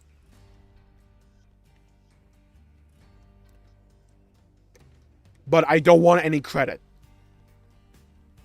Interlinks don't have any romantic feelings. Well, Xenoblade 3, kinda. Historically, they don't necessarily have to, but the main cast here with Ouroboros, outside of, like, Lance and Senna, pretty much did. They don't have to, though. It's not an established rule. They just have to be from separate worlds and have some kind of emotional resonance with one another. So we know this Shulk and her, they fight it out like Noah and Mio did at the beginning of Xenoblade 3.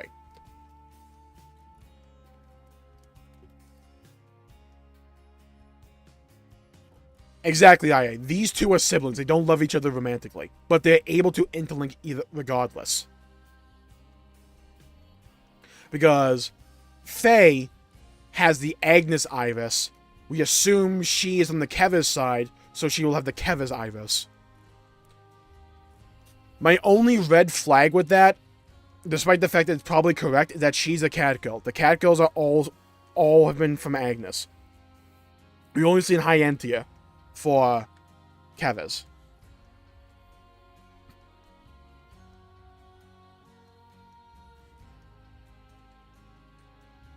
That's a possibility, Muhammad, that the 7th founder could just be Nia and that she didn't want credit for it. That's a possibility because the Ouroboros Stone is associated with Nia, particularly. Like, we get that in the Chapter 7 scene.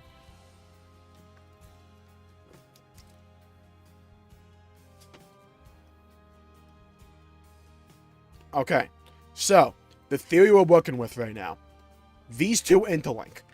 These two are siblings. That's not a theory, they just say that. I believe there's one of two possibilities. Either this is the grandson of Noah, or this is Noah's kid, and when Noah and Mio died and came back in the cycle again, they had another kid, and that's Doyle. Then, Shulk from the trailer, who I'll call S for the purpose of this. S and Rex had students. Those two interlink. And then Shulk, a great value Shulk, And this, and her, they interlink as well. And then we have the 7th founder, whoever that is, whether it be Alvis, Nia, or someone else. What DLC comes out? Good luck. Crisis Core is incredible, by the way. Crisis Core is utterly incredible.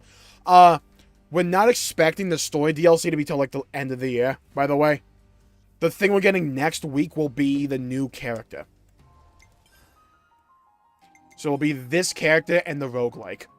And the new challenge battles.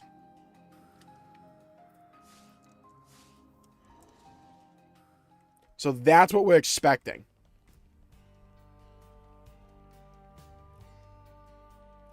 Xenoblade Chronicles 1 Bloodline.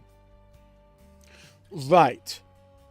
And Noah is from Noah is from Keves. So it's possible that to pass down which Iris you get is genetic. So Faye happened to get the Agnes Iris. Doyle happened to get the Keves Iris. So she's an exception to the rule. That's a possibility.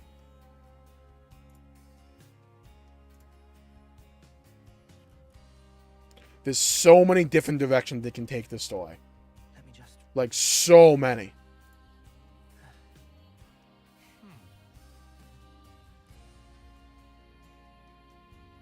Gotta keep nice and limber.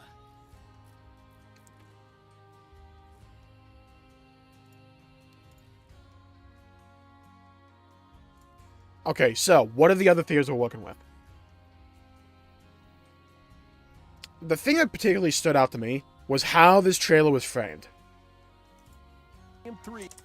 Like, let's look at it particularly. Volume 4 later this year. Let's think of this. For the information you could reveal in the trailer, there are two main scenes they show off. 3. They show off Alvis with the Fog King background here, with the Alvis wings, and the Monado. There's so many things just right there in that one picture. Be hyped for Wave 3. It's true, YouTubers. I'm so hyped for Wave 3, by the way. Wave 3 looks so fun. Like, oh my god, that looks so much fun. Tell me why. Tell me why. Is this Monado, Great Red Sword. This is Shulk from the statue. really what you want? Nothing's... This is Rex, 2 Aegis swords. Thank god we're getting this. This is what I wanted. This is what I needed. This is the fan service I need. through to him. By the way, I need this jacket. This jacket, give it some sleeves that look sick. He's a heartless machine. He's a heartless machine. They specifically chose that line. Now, was it to throw us off? Who knows? Then, they do a Xenoblade Chronicles 1-esque panning shot of the zone of the Bionis leg.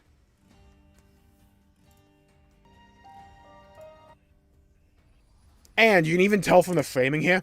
Heartless machine. Hold on, watch this. Look at the framing here. You can see the Mechonis hand in the background. You can see... I think that's the Mechonis sword back here, maybe?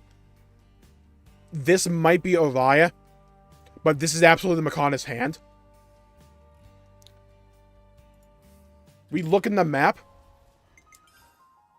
This is absolutely that area, that piece of land to the left here of the Etia region. Absolutely. I'm convinced of that. So that's been foreshadowed to us this entire time.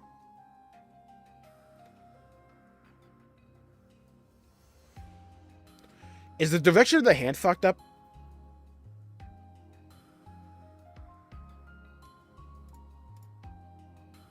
Hand's going from this direction over here.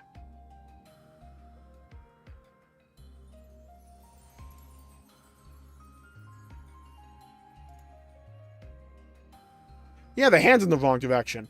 Hand should be inverted. Because I'm standing from here, right? The hand should be going like this. But it's going like this.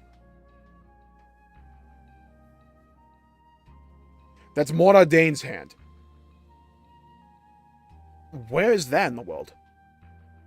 Not saying you're wrong, because I don't think it's the Mechonis hand anymore. Like Mortar Dane's, that could be it, yeah. Yeah, the direction of the hand is just not right for this either. Where's more? Oh, I see you. I see you over here. Right there. There's the fucking offender. Right there. There you are, you little jabroni. I see you. Does that line up? It's in the right direction, but is it big enough? It might be, actually. In Kevis Castle region. Let's just head on over there.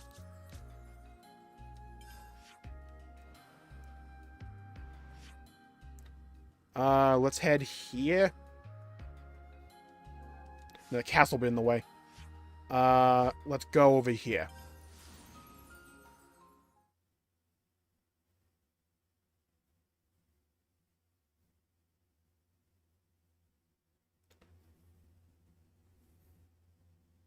Habit of making the DLC better than the main game.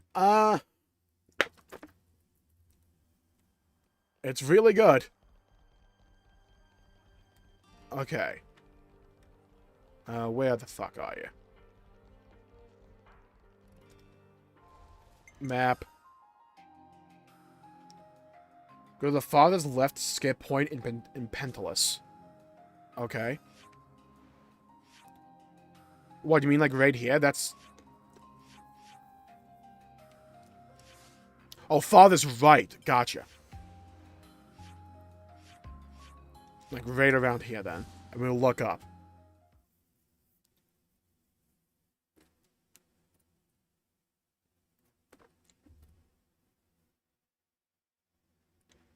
God, that trailer revealed so much. It revealed so much.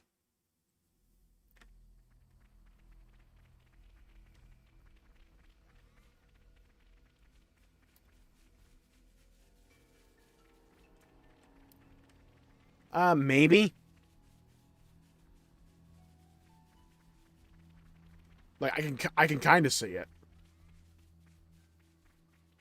Maybe Pyro and Mithra have the swords while Rex is using the new ones. Maybe Rex... It's translated. Where is it? Which Twitter account?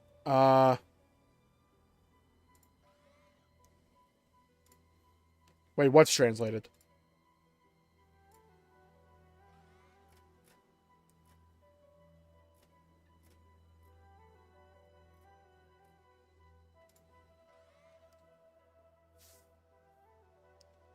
Oh, Xenoblade EN, gotcha.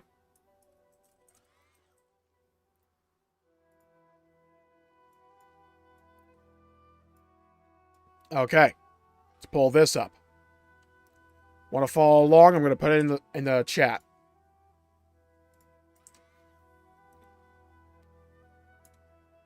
Get rid of the fog. Okay, we'll do that after we look at this.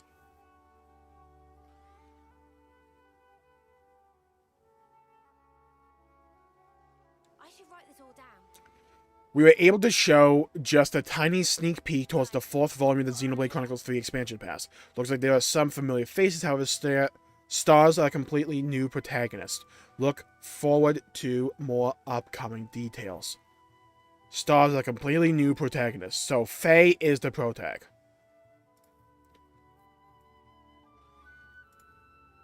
The new protagonist is not in the original tweet's text, but instead the 4th image.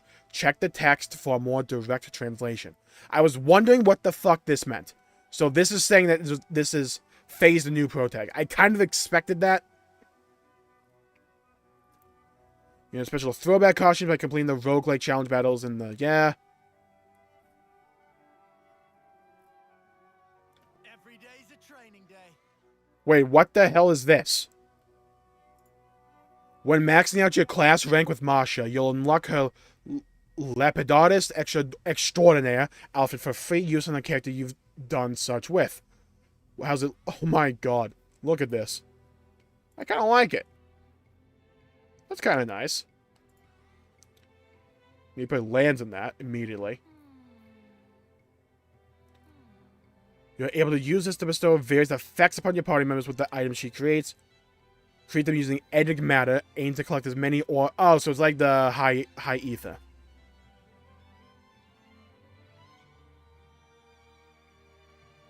Do you think she may be a resident of the city? No. Attack-based support hero who relies on critical hits to heal her teammates. Okay, so she's a crit healer. Right, what have we got around here? Gotcha.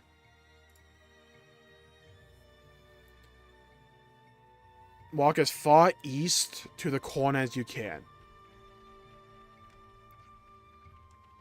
I need to change the time of day.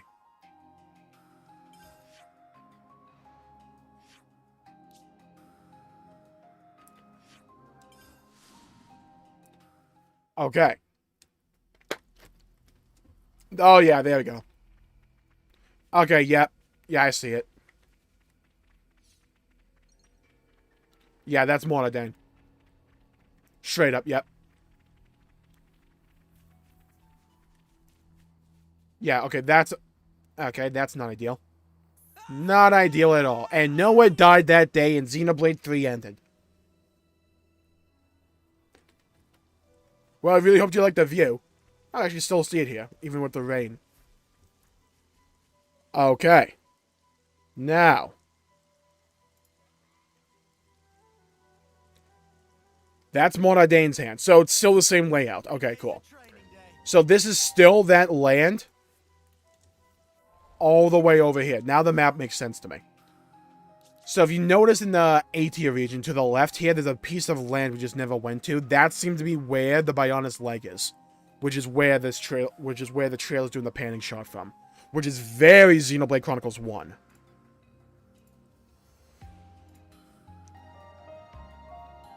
Got the same bridge from the Bionis leg. He's interlinking. We imagine Doyle's close by here. Or was that the beginning? It could be the beginning. Like, they could show Ionia's being created, and this is like that panning shot, maybe? Volume 3 of the Xenoblade Chronicles. Like killing Granddad wasn't enough for you? Volume 3. Like killing Granddad wasn't enough for you? Volume. Did that look unsynced to anybody else? Like, look at the voice acting. Killing Granddad wasn't enough for you? Volume 3. Is that just bad lip sync, or did that look like the line was not what he says in that situation? Bionis Legacy Everblight Plains. Well, Really what you want? Nothing's gonna get through to him. He's a heartless machine. it could be part of it. I mean, there's two legs, right? Like, this is straight up the layout of the Bionis leg, mostly. Like, this is the path you walk up to cross the bridge to go find Juju in Xenoblade Chronicles 1. You even have the same kinds of plants right here. With these tall sprouts. And these islands below here. Like, this is straight up from Xenoblade Chronicles 1's Bionis leg area. So it could be that the leg was split up in two. Because this bit over here looks different. It was way more open, if I recall correctly, in Xenoblade 1. Granddad wasn't enough for you? Yeah, that's what I thought. That's not the line he says. Or they got the or the fact that maybe the DLC just had bad lip singing. Maybe that's the case. So many things to wonder about this. Volume 3 of the Xenoblade Chronicles 3 expansion pass for the Xenoblade Chronicles 3 game launches on the Nintendo Switch. Yeah, Everblight Plains is where everyone fights. Yeah, I know that. But I am saying this is straight up the location from Xenoblade 1. Like, that is straight up the bridge you walk across. Yeah, this could be, like, way before, like, near the beginning of when Ionius was formed. Like, that could be when this is. Well, also, like, it's an island over here. It could be mostly untouched, maybe. Actually, this works. Like, if we split the leg up in two, like, Everblade Plain, if you, like, draw a line going from the left to the right, it kind of works. Can we get to Everblade?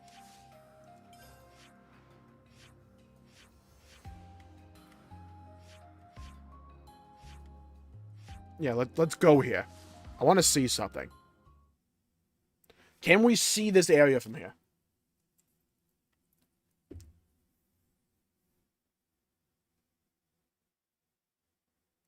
I have questions. So many questions. Okay, I'm gonna need no weather, please. Sunny days, hello?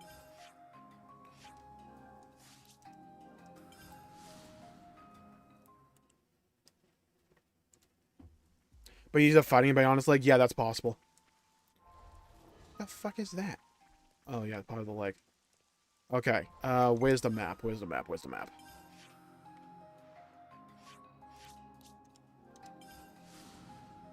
That there's nothing left? Yeah, it's possible. It absolutely is possible. Enough with the rain, game. Gang. Dang. Rain for days.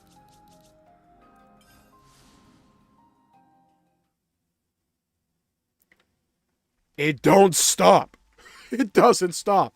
Like, more rain than this place has ever seen. I'm pretty sure I have to change... Oh, well, screw it. Okay, but I am going to call the stream day after day because I still have to make the video for today. So I'm going to do my reaction to the trailer. I'm going to do my reactions to a couple of the things from the Nintendo Direct. So, hope you all enjoyed the video.